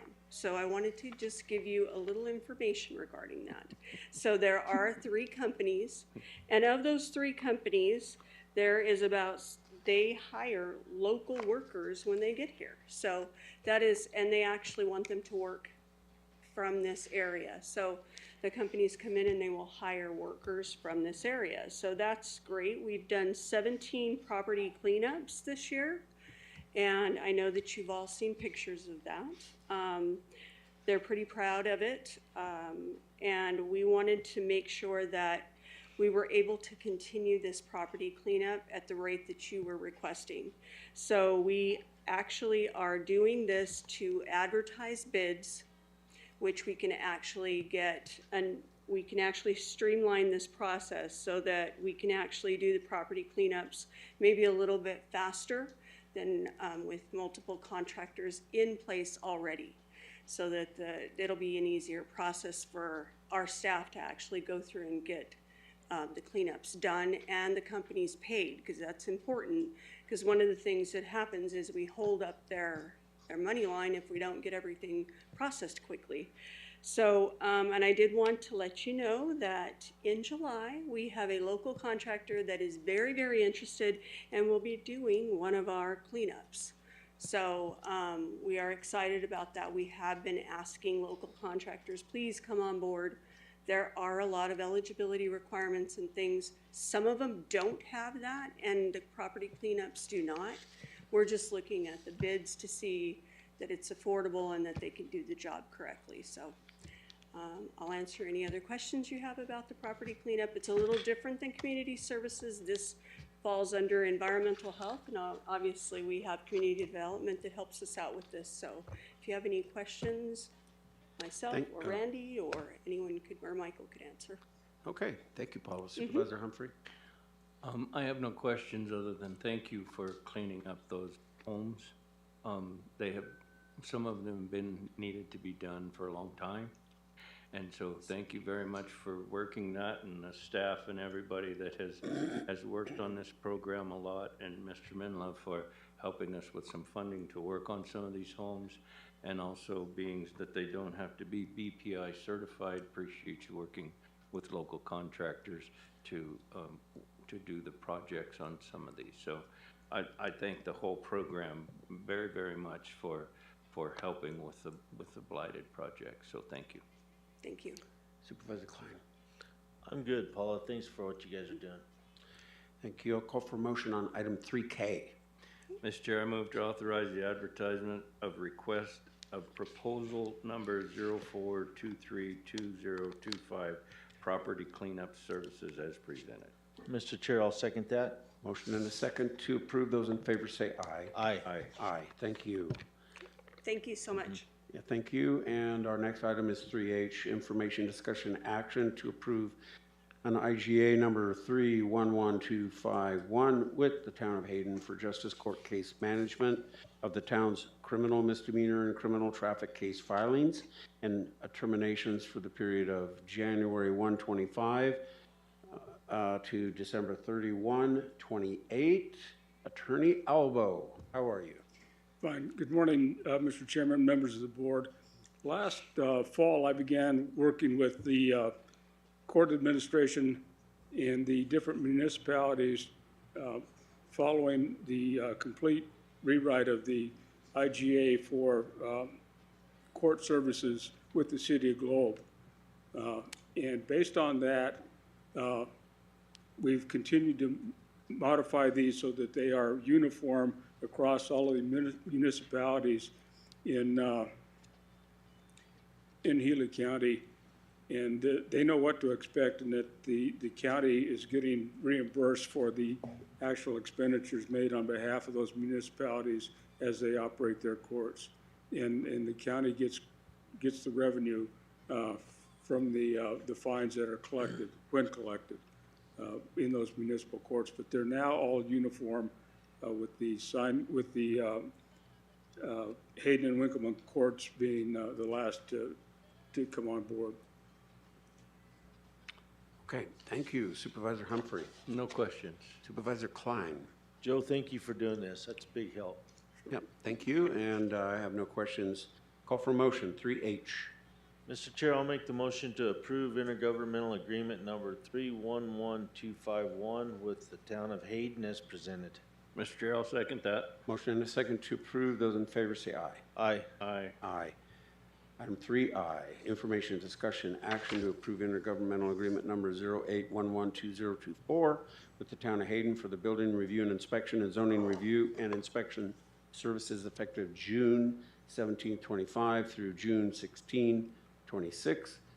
Hello, Randy. Hello. Good morning, supervisors. I'm up here again. This is a renewal, basically.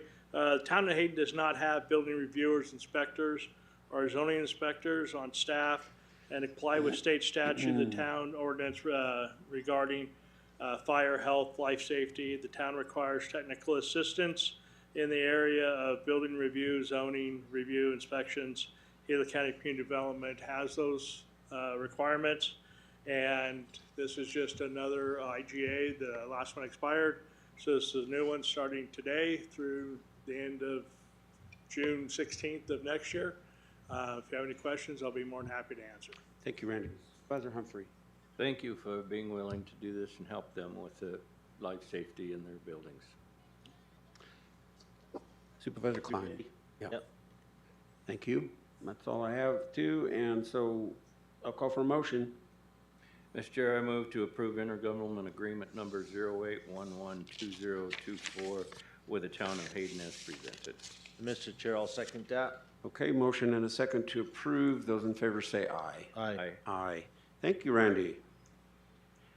We're going to table item 3J. We don't need a vote on that, right, ladies?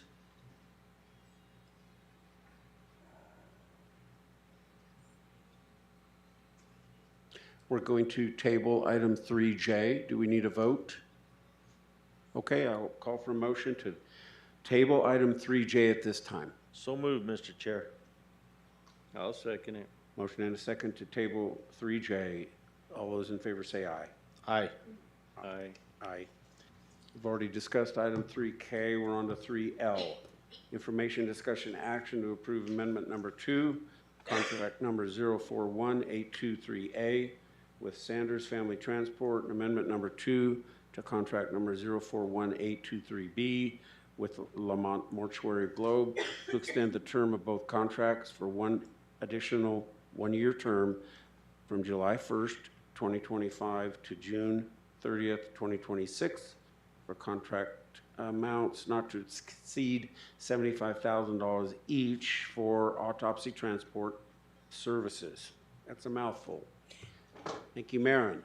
Thank you, Mr. Chair, Supervisor Humphrey, Supervisor Klein.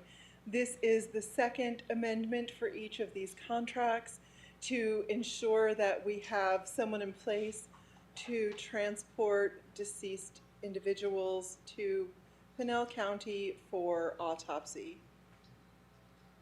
Thank you, Supervisor Humphrey. I have no questions. Supervisor Klein. I'm good, thank you. Me as well. Call for motion.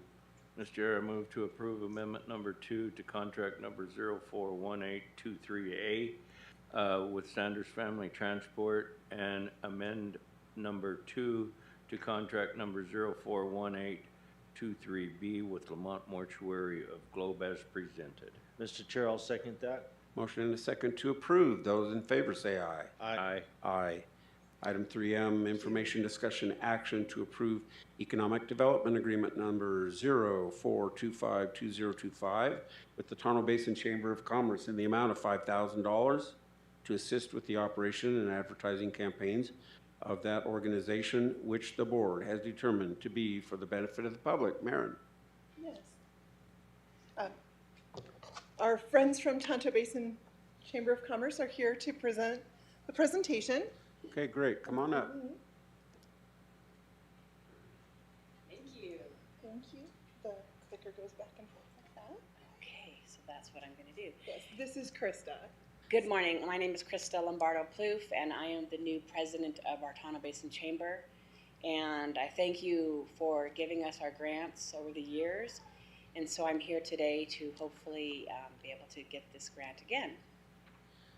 Okay. So this is our new board. We started May 1st, and we have 8 members of our board, actually 7, and then Rosemary Goff has been on the board since 2013, so we made her an historian, wonderful part of our community in Tonto.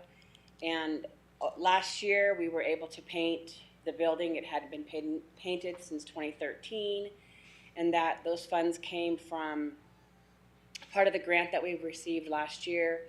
And also we do a Wild West Days every year, and money that came in from that, we were able to paint our building. This year, we've made some accomplishments. We've helped, the town has a trunk or treat every year. We've been able to help with that. They raised over $20,000. This year we co-hosted the Wild West Days. We brought in over almost $14,000 with that. And with those funds, we were able to, we have our board meeting this evening, And we are presenting $1,000 to the fire department, $1,000 to our library, and $1,000 in food to our food ministry. So the chamber does like to help the community, but we need a lot of improvements on our building. We're continuously working to improve visibility and outreach through branding and events, updating our website, adding an area for the members to pay dues online. Our accomplishments that we've made, the most successful was the Wild West Days. This is our 16th year. Purchased new padded chairs for the community events. Brought in, actually we have 20 new members just between May and half of June, which we now have 48 members of our chamber. We're doing our first members club, breakfast club, and then tomorrow we will have a lunch and learn. So that's our goal, is to try to connect our community with having different events that come on that we can do, mixers. Monday we started doing family night, which is a game night every other Monday. Last night we had 17 people there, and it's a wonderful way to bring our community together. Some of the goals that we have is, again, bringing in another 20 members. We've brought 20 in. I would like to, as a president, before the end of the year, have another 20 members join us. We're starting doing ribbon cutting with new businesses. We have a new Mexican restaurant that came in, and we also have coffee and cones.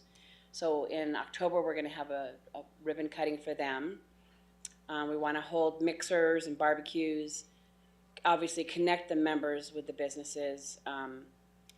We started painting the whole inside of the building. We painted it.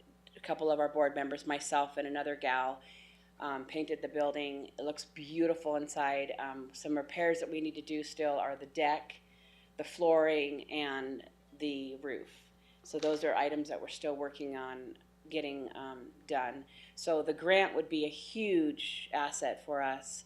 Our property taxes and our insurance alone are more than $5,600.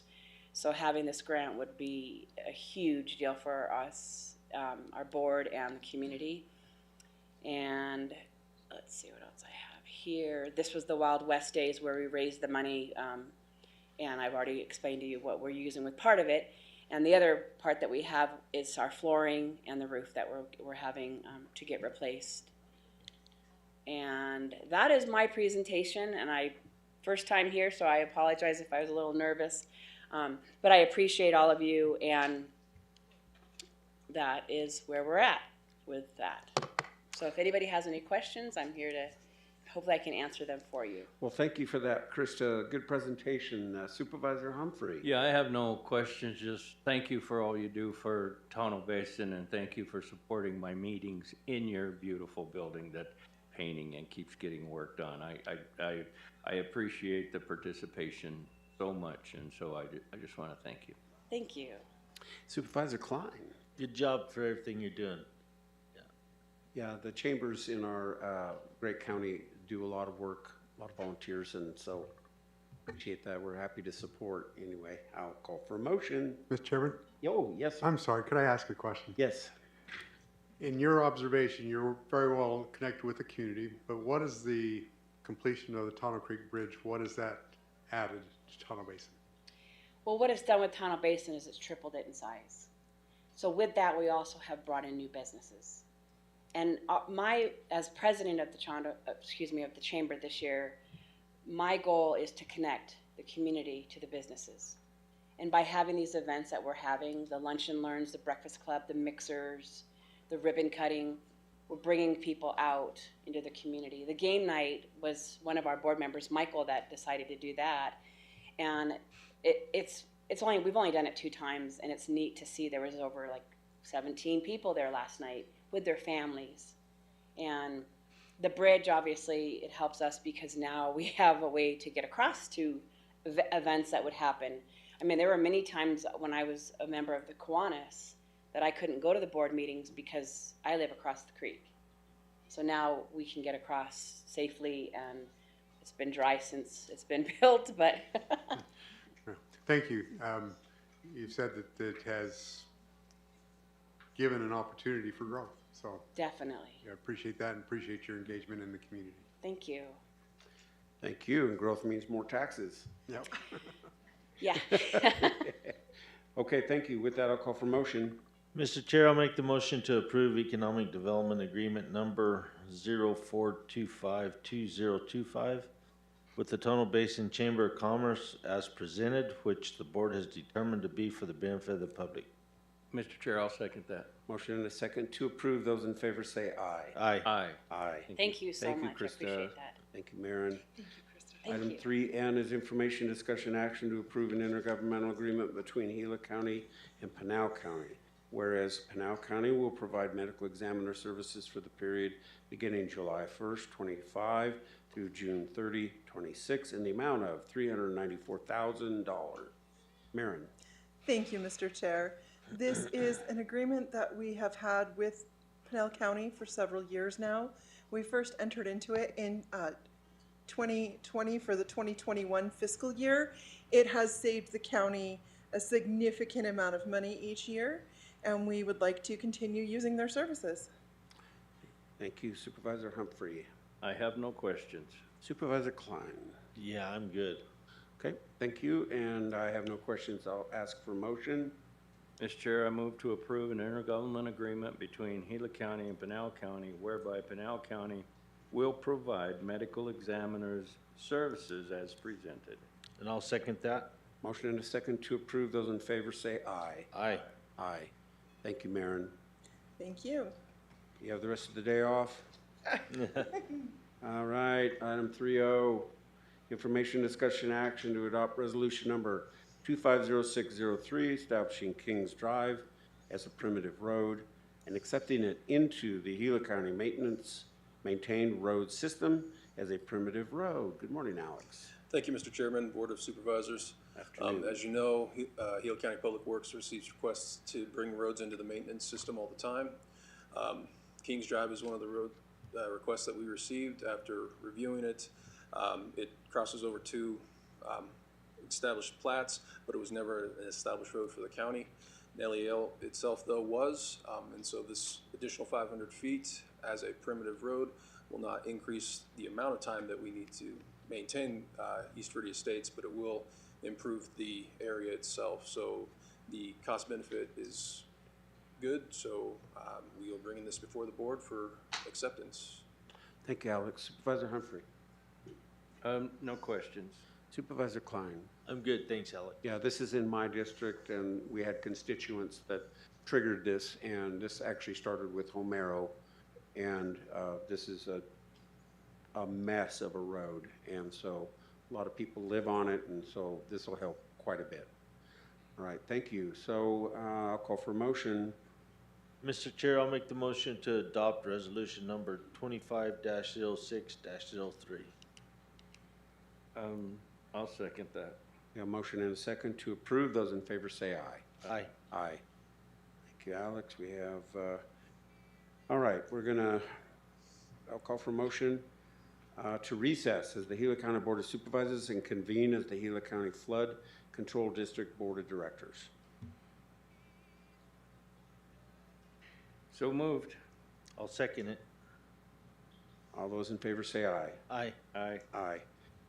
Item 3P, information, discussion, action to approve Forerunner Master Services Agreement and Statement of Work between Gila County and the Forerunner Industries Incorporated for the purchase of Forerunner software for the initial term of June 17th, 25 through June 16th, 28 for a contract amount not to exceed $46,550. Alex. Thank you, Mr. Chair, Board. As we talked about earlier in the day, there's a budget for the floodplain, and you were questioning what some of that funds go to. Well, we would like to use some of that funding to get this software. As you know, FEMA's floodplain, NFIP, National Flood Insurance Program, has what is referred to as the CRS, Critical Rating System. And there's 10 levels to that system. Gila County has been in that system at a level 10 since 1998. Each time we raise a level from 10 to 9 to 8 and so on and so forth, we actually get a 5% decrease in the taxed rate for a flood insurance. So your constituents get 5% back every time we increase that level, and yet we have not done that. So working with Forerunner, our goal is to actually raise our rating in that CRS so that your constituents can get money back. I'd be happy to answer any questions you guys have on that. Great, Alex. Supervisor Humphrey. I have no question. Supervisor Klein? How does this work, Alex? Is it like GPS driven or? So there's milestones at each of these threshold levels, and so once we pass those levels, and Forerunner will help us achieve that, we will go to FEMA Region 9, and we will present the data that we've passed these thresholds, and then at that point, that percentage will be brought down from the insurance rate. So this could help people that are actually out of the floodplain. This Yes, will prove that. Yes, anyone who has flood insurance, whether they're in the floodplain or not, is entitled to this percentage. Okay, thank you. Thank you, Alex. What is our rating right now? We're at a class 10, the bottom. So, all right, great. And we're hoping to get up to where with this maneuver? With this program, we'd hope to get to at least a level 8. As you increase through those thresholds, there's more and more responsibilities. So just to give you an example, Maricopa is only at a level 3, and they have 15 people working on this in their floodplain department, whereas we have 3. Right. So that could be a 10% value there. So great. Thank you. I have no questions, and I'll call for motion 3P. Mr. Chair, I'll make the motion to approve Forerunner Master Service Agreement and Statement of Work between Gila County and Forerunner Industries Incorporated for the purchase of Forerunner software as presented. Mr. Chair, I'll second that. Motion and a second to approve. Those in favor say aye. Aye. Aye. Thank you, Alex. I'll call for motion to adjourn as the Gila County Flood Control District Board of Directors reconvene as the Gila County Board of Supervisors. So moved, Mr. Chair. I'll second that. A motion and a second. Those in favor say aye. Aye. Aye. Aye. Item 3Q is information, discussion, action to authorize the advertisement of invitation for bid number 06012025, the Globe Courthouse Parking Lot Pavement Project. Good afternoon, Mr. White. Thank you, Chairman, Supervisors. This is just getting your permission to go ahead and go out to bid for the courthouse parking lot paving job. We're estimating it to be around $550 to $650, somewhere in that neighborhood, but we'll know when the bids come in. The goal is to get approval to go out to bid now. When the design is done towards the end of this month, we'll be able to go right out to bid with the goal of trying to get the actual bid and the contract back to the board in August so that it can be timed with the Monroe Street projects. Okay, thank you. Supervisor Humphrey. I have no questions. Supervisor Klein. I'm good, thank you, Troy. Thank you. I'll call for motion. Mr. Chair, I'll make the motion to authorize the advertisement of invitation for bids number 060-12025, Globe Courthouse Parking Lot Pavement Project. I'll second that. Motion and a second to approve. Those in favor say aye. Aye. Aye. Aye. On to item 3R, information, discussion, action to adopt resolution number 250602, accepting the drainage easement from John V. Yanez and Irene Yanez. Mr. White. Thank you, Chairman, Supervisors. This is a drainage system that's part of a larger drainage system. I think we've got a map up there. We're already taking care of most of the drainage channel in this neighborhood. There's a little section, I don't know why we haven't been maintaining it, but it doesn't make sense for the homeowners in that area to maintain it. This is really almost in between two different homes, and it's coming off the mountain and it goes down into an area which we're already maintaining. I don't really think the homeowners really have the capacity to really maintain that section of channel. So they're willing to give us an easement so we can get in there, keep that maintained the way it should be, so that complete drainage system works the way that it's intended to work. So. Okay. Supervisor Humphrey. I thank you very much for getting this done. I've spoke with Mr. Yanez, and apparently, you know, the easement has something that maybe had fallen in the cracks or something of that nature.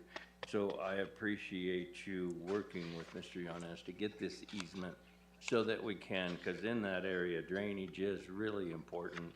And so thank you for working on this. Thank you. Supervisor Klein. I'm good. Thank you, Troy. Yeah, thank you, Troy. Call for motion. Mr. Chair, I move to adopt resolution number 25-06-02. And I will second that. Motion and a second to approve. Those in favor say aye. Aye. Aye. Thank you. Item 3S is information, discussion, action to approve contract number 240328 IFB-GCI 1 instead of I1 and CHS 2P and MC-800 chip seal oils with Western Emulsions Incorporated based on strategic alliance for volume expenditures contract number 240328 IFB for the supply, delivery, and application of CRS 2P oil for the term of June 17th, 2025 to June 16th, 26 for a contract amount not to exceed $220,602.98. Okay, Troy. Thank you, Chairman and Supervisors. Again, this is a Pinell County cooperative contract that we're using to save the 2025 chip seal program. This is in an amount of just under $207,000 with Western Emulsion. So again, many thanks to Olivia and Carrie and Christy for finding this contract and getting it to you guys in time for us to save our chip seal season. But yep, that's it, unless you have any questions. Thank you, Supervisor Humphrey. I don't have any questions other than thank you. I thought it would be real difficult to find an oil company this time of year when that is what they do.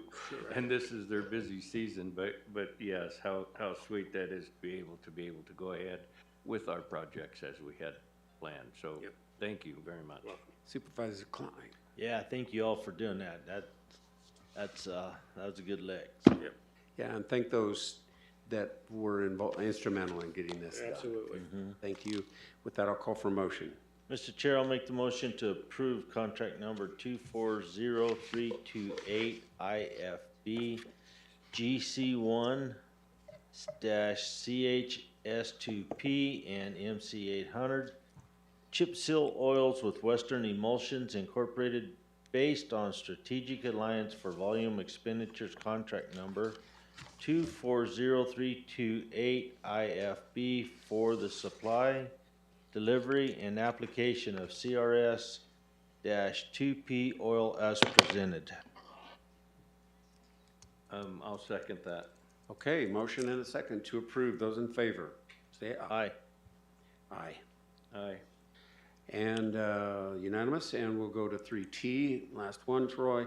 Information, discussion, action to approve contract number 060425 with SCS Engineers for design and planning for construction of Russell Gulch Landfill Cell 3B for the term of June 17, 25 through June 16, 26 for a contract amount not to exceed $26,420. Thank you, Chairman, Supervisors. So something I didn't know, by the way, Aaron's not here today. You might notice he's dealing with a staffing shortage at the landfill today, so he's not able to make it. Something that I've learned, believe it or not, just yesterday regarding the landfill, Russell Gulch landfill. As a matter of fact, both Aaron and I learned it yesterday, is that the original design of this landfill for cell 3A was supposed to be 1/3 bigger than what it ended up being. I think originally the landfill was going to go all the way to where the bike shop's at.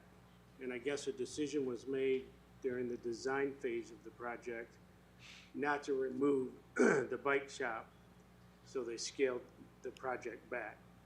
I only mention that because I don't know if that has anything to do with the timeline that I've been hearing for as long as this landfill was estimated to last.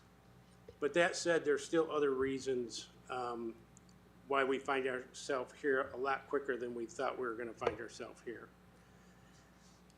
And I'm gonna try to explain these as best I can, but I think that one of the number one reasons for certain is we have an increased tonnage intake than what was used for the planning of this cell 3A.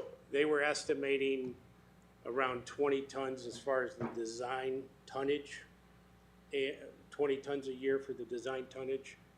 And over the last 2 years, we've just blown that out of the water. We're 30% over that.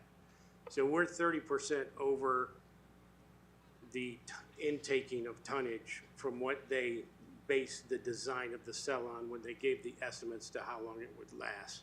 So that's number one. Number two certainly is the material type that we're getting at the landfill. A lot of times when the engineers are doing these estimates, they'll estimate an average for a landfill of our type and our location for the type of material that's going to come. And there's one of the things we're seeing at the Russell Gulch landfill is a very significant increase in the amount of construction and really bulky waste, which can't be compact. That the estimate on this is significantly higher than what they originally estimated, and the problem with that is it can't compact down. So construction to be in bulky waste can't compact down. So when you take the significant increase we're seeing in construction material and bulky waste, along with just the increase in the amount of tonnage we thought we'd receive, you're looking at about 50 to 60% in increased consumed airspace just in those two things alone. The third thing is operational inefficiencies. And one of the things we've been looking at lately is currently the way that it works is the landfill hours of operation are open to the public, are the exact same hours that the staff works. So if we're working from 6 to 4:30, the landfill is open from 6 to 4. There's a line there when they get there, and then when you close the gates at 4, there's still people in the line. So the exact amount of time the staff is there is when traffic's at the landfill. And that's a problem for a lot of reasons. Number one, the only thing that the staff is doing all day long is just dealing with the trash that's coming in. They're not doing any other operational things that they need to be doing at the landfill. And one of the most important things that they should be doing is, at the end of the day, getting a real good compaction on what's been received that day. But there's no time. As soon as the cars leave, they leave. As soon as the cars get there, they get there. Other things aren't being done as far as erosion control, channel erosion control maintenance, pond maintenance. There's just a lot of other operational maintenance things that are not being done. But the main thing that's affecting the airspace is they're just not having the time to do the compaction and rework that shelf at the end of every day. So with that said, we are working with the staff. We are coming up with some alternatives to fix those operational inefficiencies so that we're not playing a part on how fast this landfill is filling up. So we're going to be back to this board with some alternatives for the board to consider on how we can mitigate the operational inefficiencies that we're seeing at the landfill. And then the fourth thing is, and final, is inadequate compaction equipment. We have the wrong size compactor. It's way too small for the amount of debris that we're bringing in out there and the amount of trash we're bringing in there. The compactor that we should have should be a lot heavier, a lot bigger. So it's what's happening is the trash that we're getting that is compactable, we've got a compactor on it that just isn't heavy enough to get the compaction that we need. So That's another thing that we're gonna wanna take a look at is, you know, getting the right equipment for the job. So really, what you have is the increased tonnage that was far greater than what the design was. You have the addition of construction material and balking material higher than what the estimate was, the operational limitations that we have, and the inadequate equipment. That's what brings us here today to ask to start phasing 3B. I will say one more thing though. If we can get 3B moving, and once we start working 3B, you're going to gain more 3A than what you have now. The problem that we're experiencing now is 3A is a very small shelf. So we're only gonna be able to go up so high before we can't work it anymore, or can't get traffic up there anymore, due to the shelf size. And I think that was part of when it got cut back from, when it got shrunk during the design, 1/3 size smaller. But nonetheless, once we get 3B going, then we can work 3B up to where 3A is, and then 3A can go up higher.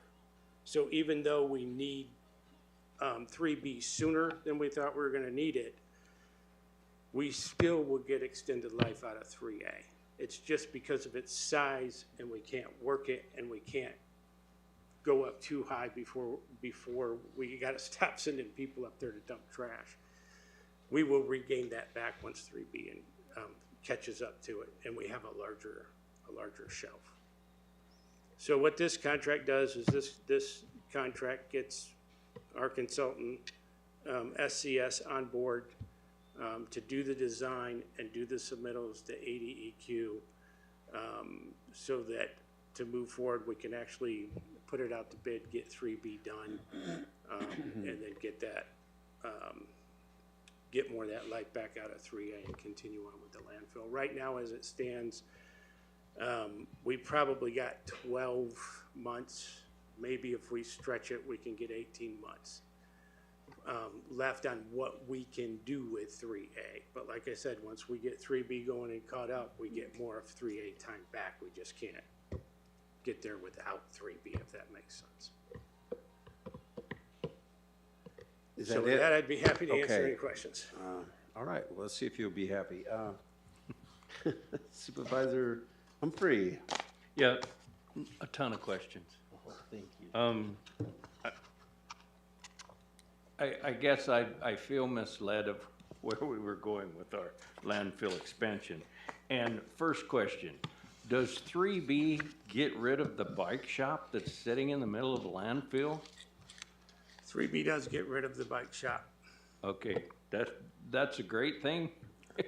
I guess the other question is, if this is to approve engineering for design, planning, construction of Russell Gulch Landfill Sale 3B, is this engineering gonna take more than a year? No, the engineering for this is pretty straightforward, because when we did 3A, we also planned the whole area, even including 3B, so that the actual area has already gone through its approval process with ADEQ. That saves off a lot of time, so all we gotta do is do the actual design of it, submit it to ADEQ for the construction plan approval, and then we're moving forward. So what they have left to do out there is only about 30 to 45 days worth of design, and then up to 60 days for approval with the ADEQ, and then we're off and rolling.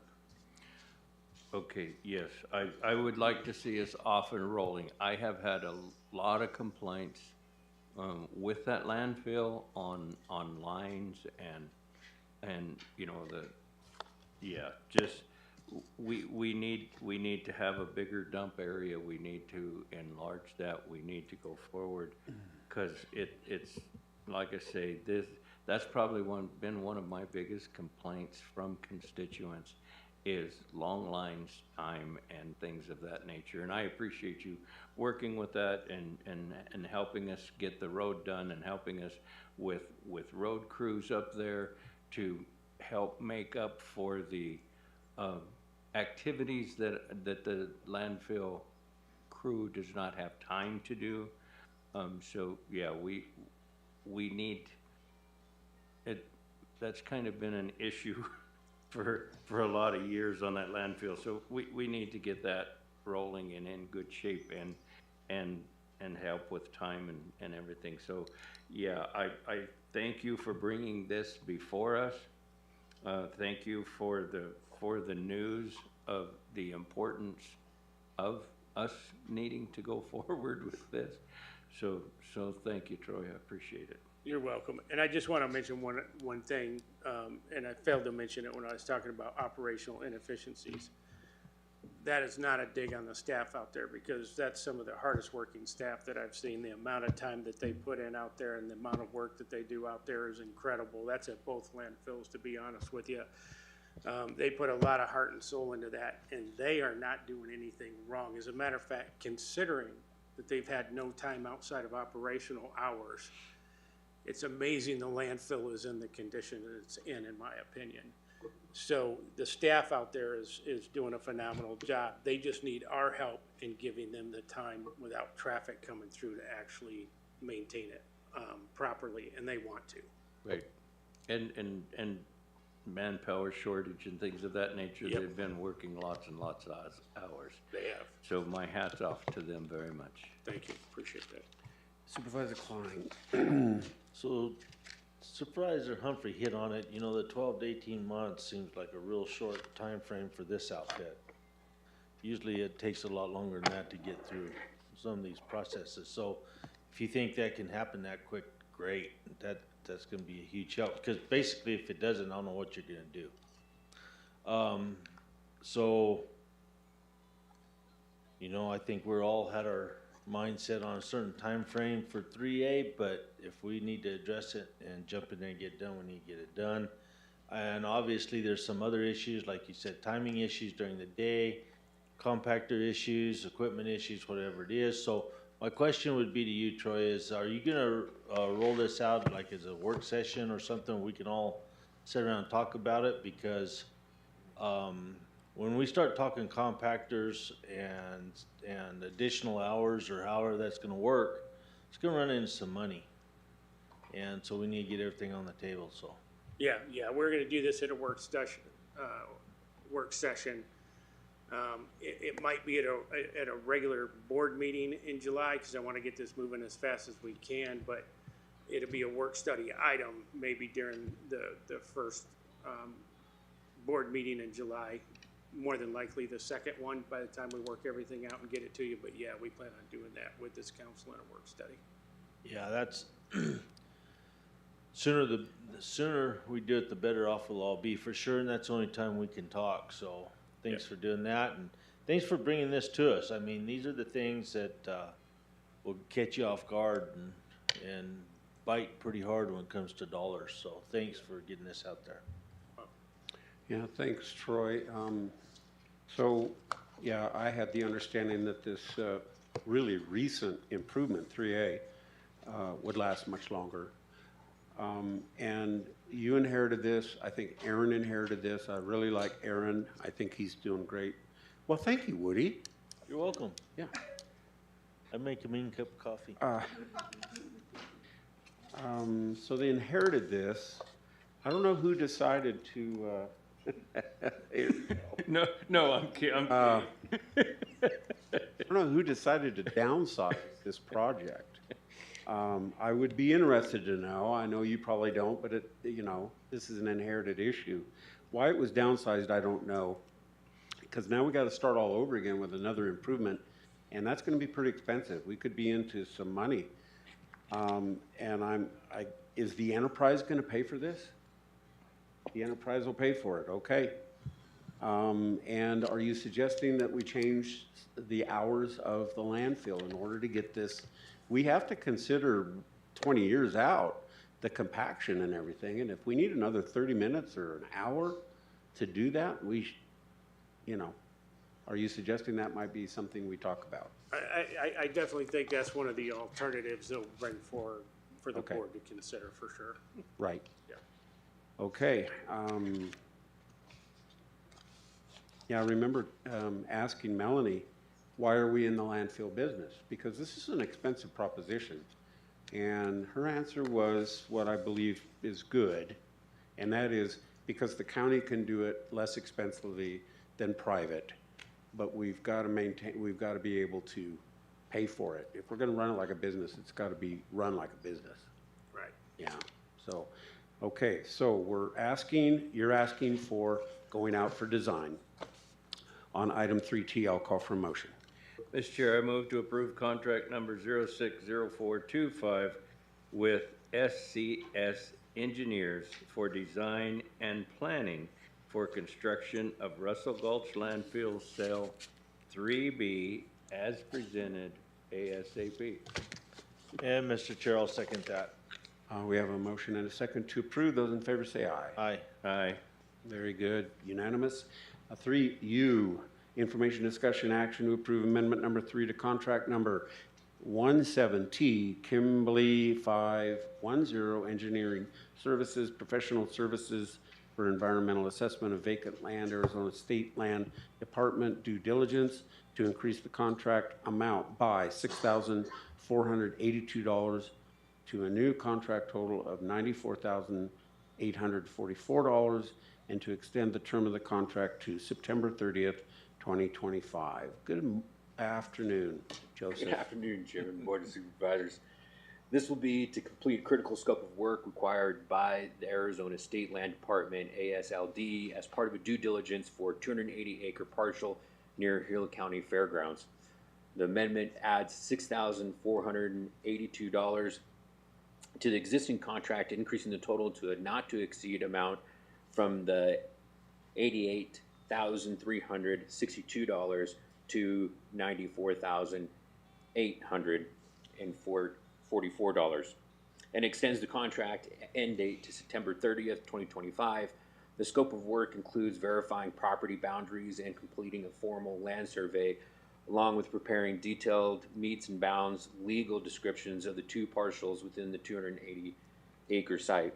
This work must be completed by Kimberly Horn, a qualified and approved contractor, to meet the ASLDS technical standards. The deliverables will include signed and stamped PDF documents, Word files, and exhibits, along with a coordination and response to one round of ASLD comments.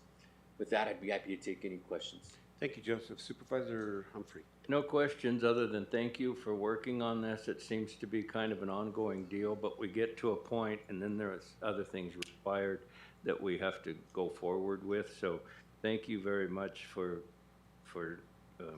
continuing to work with this and get it forward. And I guess we need to look at Marin now for any of these contract extensions for a thumb up or thumbs down.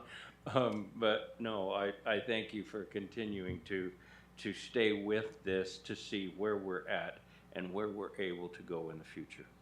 Yes, sir. Thank you. Supervisor Klein. Joseph, same goes here. This is a really good county project, and so there's a lot to it. There really is, and so what you're working with here is going to be pretty extensive and entailed. So thank you for doing all that. Yes, sir. Thank you. Yeah, thank you, Joseph. With that, I'll call for motion. Mr. Chair, I'll make the motion to approve amendment number 3 to contract number 17T-Kimley-510 Engineering Services, Professional Services for Environmental Assessment for Vacant Land, Arizona State Lands Department due diligence as presented. Mr. Chair, I'll second that. Very good. Motion and a second to approve. Those in favor say aye. Aye. Aye. Item 3V, information discussion action to approve service contract number 051725, janitorial services for northern and southern Gila County, short-term with Janiserve Incorporated for the term of July 1, 2025 to November 30, 2025, for a total contract number amount of $111,946.78. Joseph. Thank you, Chairman, Board of Supervisors. This one's pretty straightforward. This contract extension will be to continue janitorial services at Gila County's northern and southern regional facilities and primary hubs. The current contract is set to expire on June 30th, 2025. And while the county completes the formal solicitation process for a long-term provider, the short-term contract will ensure uninterrupted services from July 1st, 2025 through November 30th, 2025. The total cost for this stopgap contract is $111,000, $946.78.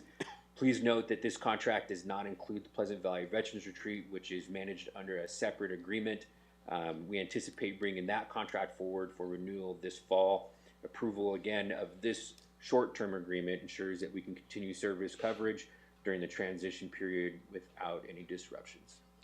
Okay, thank you. Supervisor Humphrey. Yeah, so this is going out for bid. This is just a short-term bid to fill the gap. That is correct, Supervisor Humphrey. Thank you very much. Supervisor Klein. I'm good. Thank you, Joseph. Yeah, all right. I'll call for a motion. Mr. Chair, I move to approve service contract number 051725 janitorial services for Northern and Southern Gila County short-term with Janiserve Incorporated as presented. And I'll second that. Motion and a second to approve. Those in favor say aye. Aye. Aye. Thank you, Joseph. Thank you, Chairman. Thank you, Board. Item 3W, information, discussion, action to approve intermental government agreement 0505-2025, an economic development grant between Gila County and the San Carlos Apache Tribe in the amount of $8,500, which the board has determined to be for the benefit of the public. Would you tell us all about that? So this is the 7th annual small business plan competition that they put together out there. And what it's designed for is to bring proposed new businesses, small business together to learn how to plan, to do the entrepreneurship thing, get their feet on the ground, get started. It's going to be held September 18th this year, and it's going to be at the Mitchell Hoffman Administration Building there in San Carlos. And so it's been a huge benefit for out there, and also for here in Globe as well. It helps both of us. So I've been a part of that now for a while, and it's a good thing. Thank you, Woody. Supervisor Humphrey. No questions. Sounds like a good thing. This comes from your constituent funds, is that right? I think it is. Yeah. Okay. If not, James will cover it. I think it's important to know this is something you're doing. So with that, I'll call for motion. Mr. Chair, I move to approve intergovernmental agreement number 0505-2025 between Gila County and San Carlos Apache Tribe as presented, and which the board has determined to be for the benefit of the public. I'll second that, Mr. Chair. Motion and a second to approve. Those in favor say aye. Aye. Aye. Aye. Very good. We've already dealt with item 3X. We'll go to 3Y.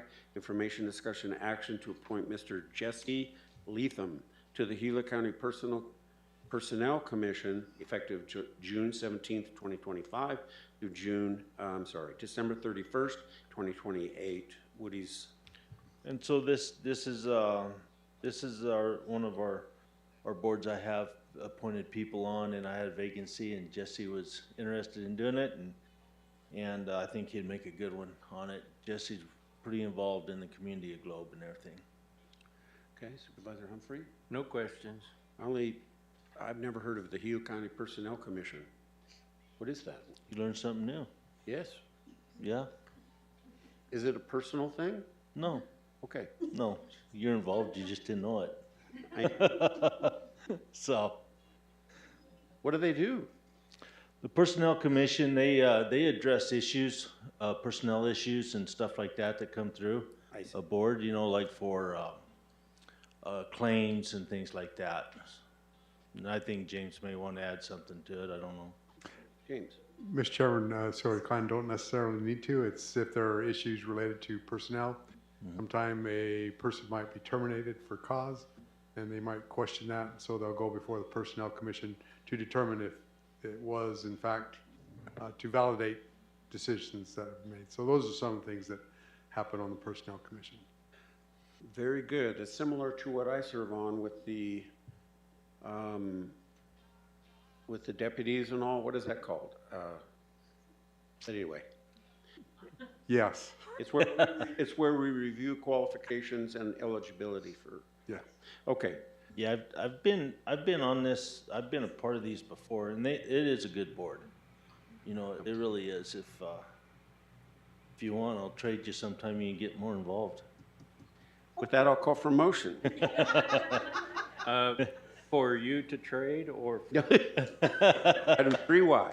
Okay, I move to appoint Mr. Jesse Leatham to the Gila County Personnel Commission effective June 17th, 2025 through December 31st, 2028. And I'll second that. Motion and a second to approve. Those in favor say aye. Aye. Aye. Aye. Moving on to our consent agenda items. We have consent agenda 4A through F. Supervisor Humphrey, would you like to review one or more of those separately? No, I'm good. Supervisor Klein, same question. No, I'm good as well. The only thing I would just point out is the agreement with the Forest Service is a very good agreement with our Sheriff's Office, so that's it. Okay, very good. So I will call for a motion to approve the consent agenda items 4A through F. So moved, Mr. Chair. I'll second it. Motion and a second to approve. Those in favor say aye. Aye. Aye. Aye. Very good. Do we have anyone here? Item 5, call to the public that wishes to speak for a couple of minutes. No. And in Payson, looks pretty vacant. And Cassie, who do we have? No one. How many were on the internet today? 71. Very good. All right. You're doing a good job putting all in there. Okay. Now let's go to our reports. Manager Menlove. Mr. Chairman, I attended last Friday the County Managers and Administrators meeting for the state of Arizona.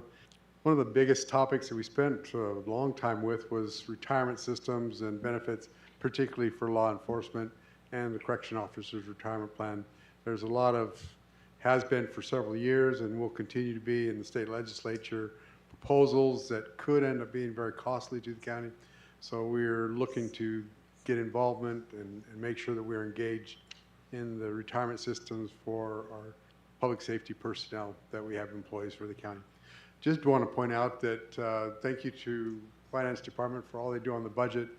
They also have done interviews in the last week, and finally, I believe, are going to get some help in the purchasing end of things.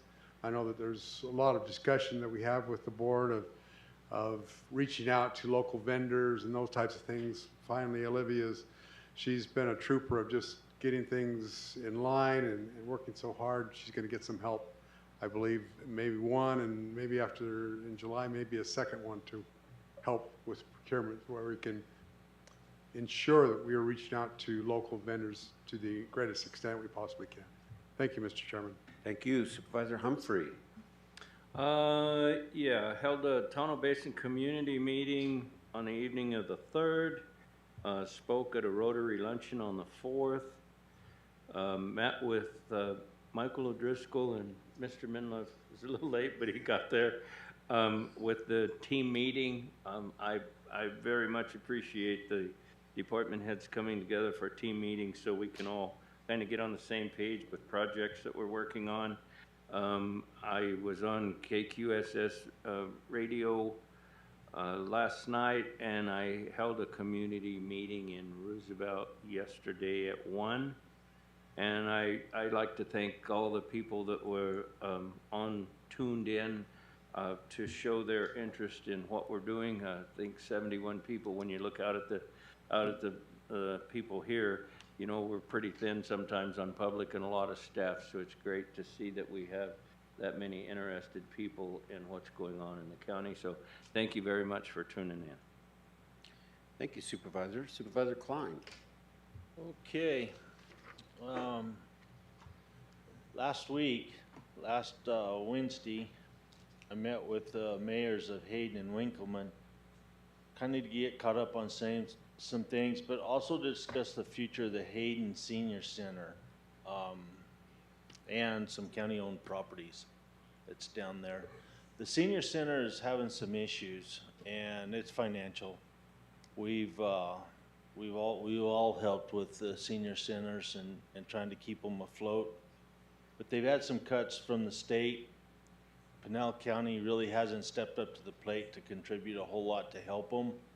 And so they're really struggling. And so I'm probably gonna step out there with some constituent dollars and help them get through this. Also, we're gonna be working with Resolution and also Pinal County. Me and James is gonna be working with them and trying to squeeze some more money out of them. The Hayden Center down there covers a really wide range down through that valley. Gila County and Pinal County both, and unfortunately it's kind of like a forgotten corner. It's out of sight, it's out of mind, and it's loaded with really good people down there, really good people. And a lot of those people that senior center supports, the staff is only people they see in a week's time. And so it's more than just a matter of delivering meals. It's actually a service to check on people, have the folks be able to talk to someone, keep in touch with them. So we're really gonna try and pull that together. Also, back in the day when Shirley Dawson was a supervisor here, she went down there and bought some property. And if you'll remember, not too long ago, we leased a property to the town of Winkleman right there. But inside the town of Hayden, we own a bunch more. Not a bunch, probably 6 or so in there. One of them is the old laundromat. Anyway, before I'm out this term, I want to see those properties get put back in use and get back on the rolls. So I proposed some stuff to the mayors down there to think about and kick around, and in time I'll be back in for all of us in front of the board. Friday I met with Troy and Alex and an engineer from Forest Service. Michelle was her name, and we talked about the 512 road. One thing you guys have seen me do for quite some time, if I get blindsided by something, I really get pissed really quick. And so this was a very good meeting, and I wanted to thank Alex and Troy for putting this together. And I think you guys were getting some mixed signals as much as anybody. And so it's about the 512 road and possibility of another extension. And it's really not coming from the Forest Service, what I've heard. But Troy and Alex are gonna go forward with another meeting where they're gonna have everybody around the same table, so there can't be any finger pointing this away when someone's not there.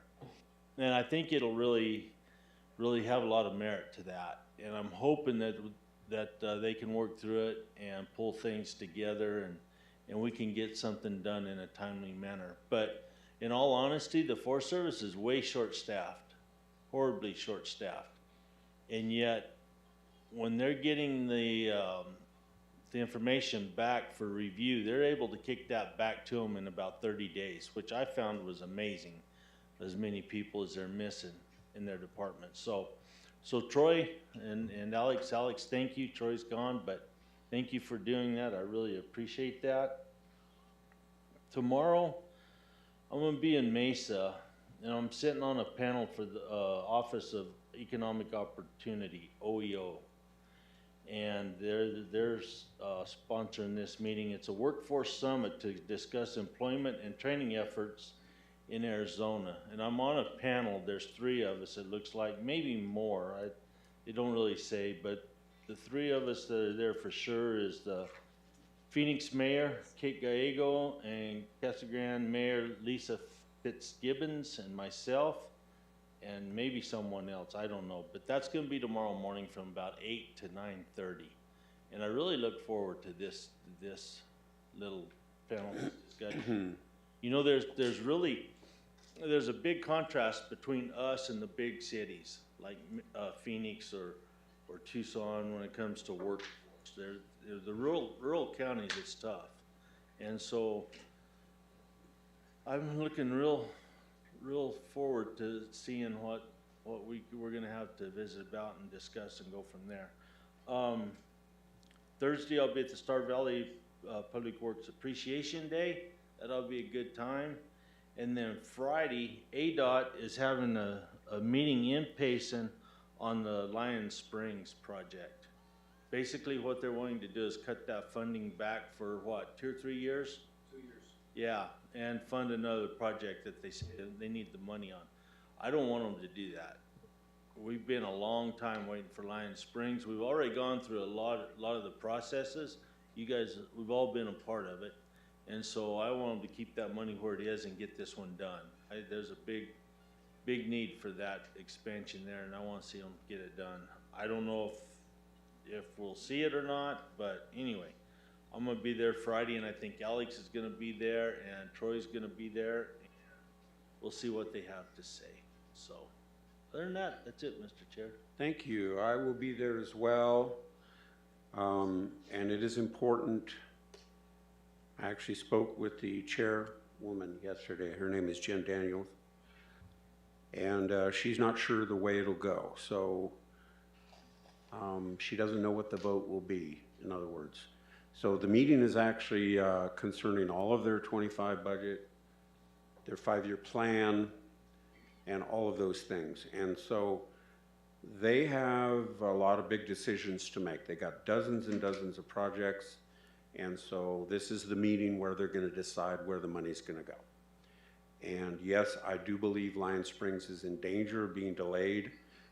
I intend to be there, and if any other supervisors are there, I think that will be beneficial. It'll be at the town hall in Payson. Starts at 9 o'clock. And we may not have much influence, but whatever they decide is what they decide. She was asking me whether we'd be willing to pay for part of it. And I said, with what? I know, $300,000. There you go. It's like, this is a $110 million project. And if they don't do it now, it's going to be a $200 million project.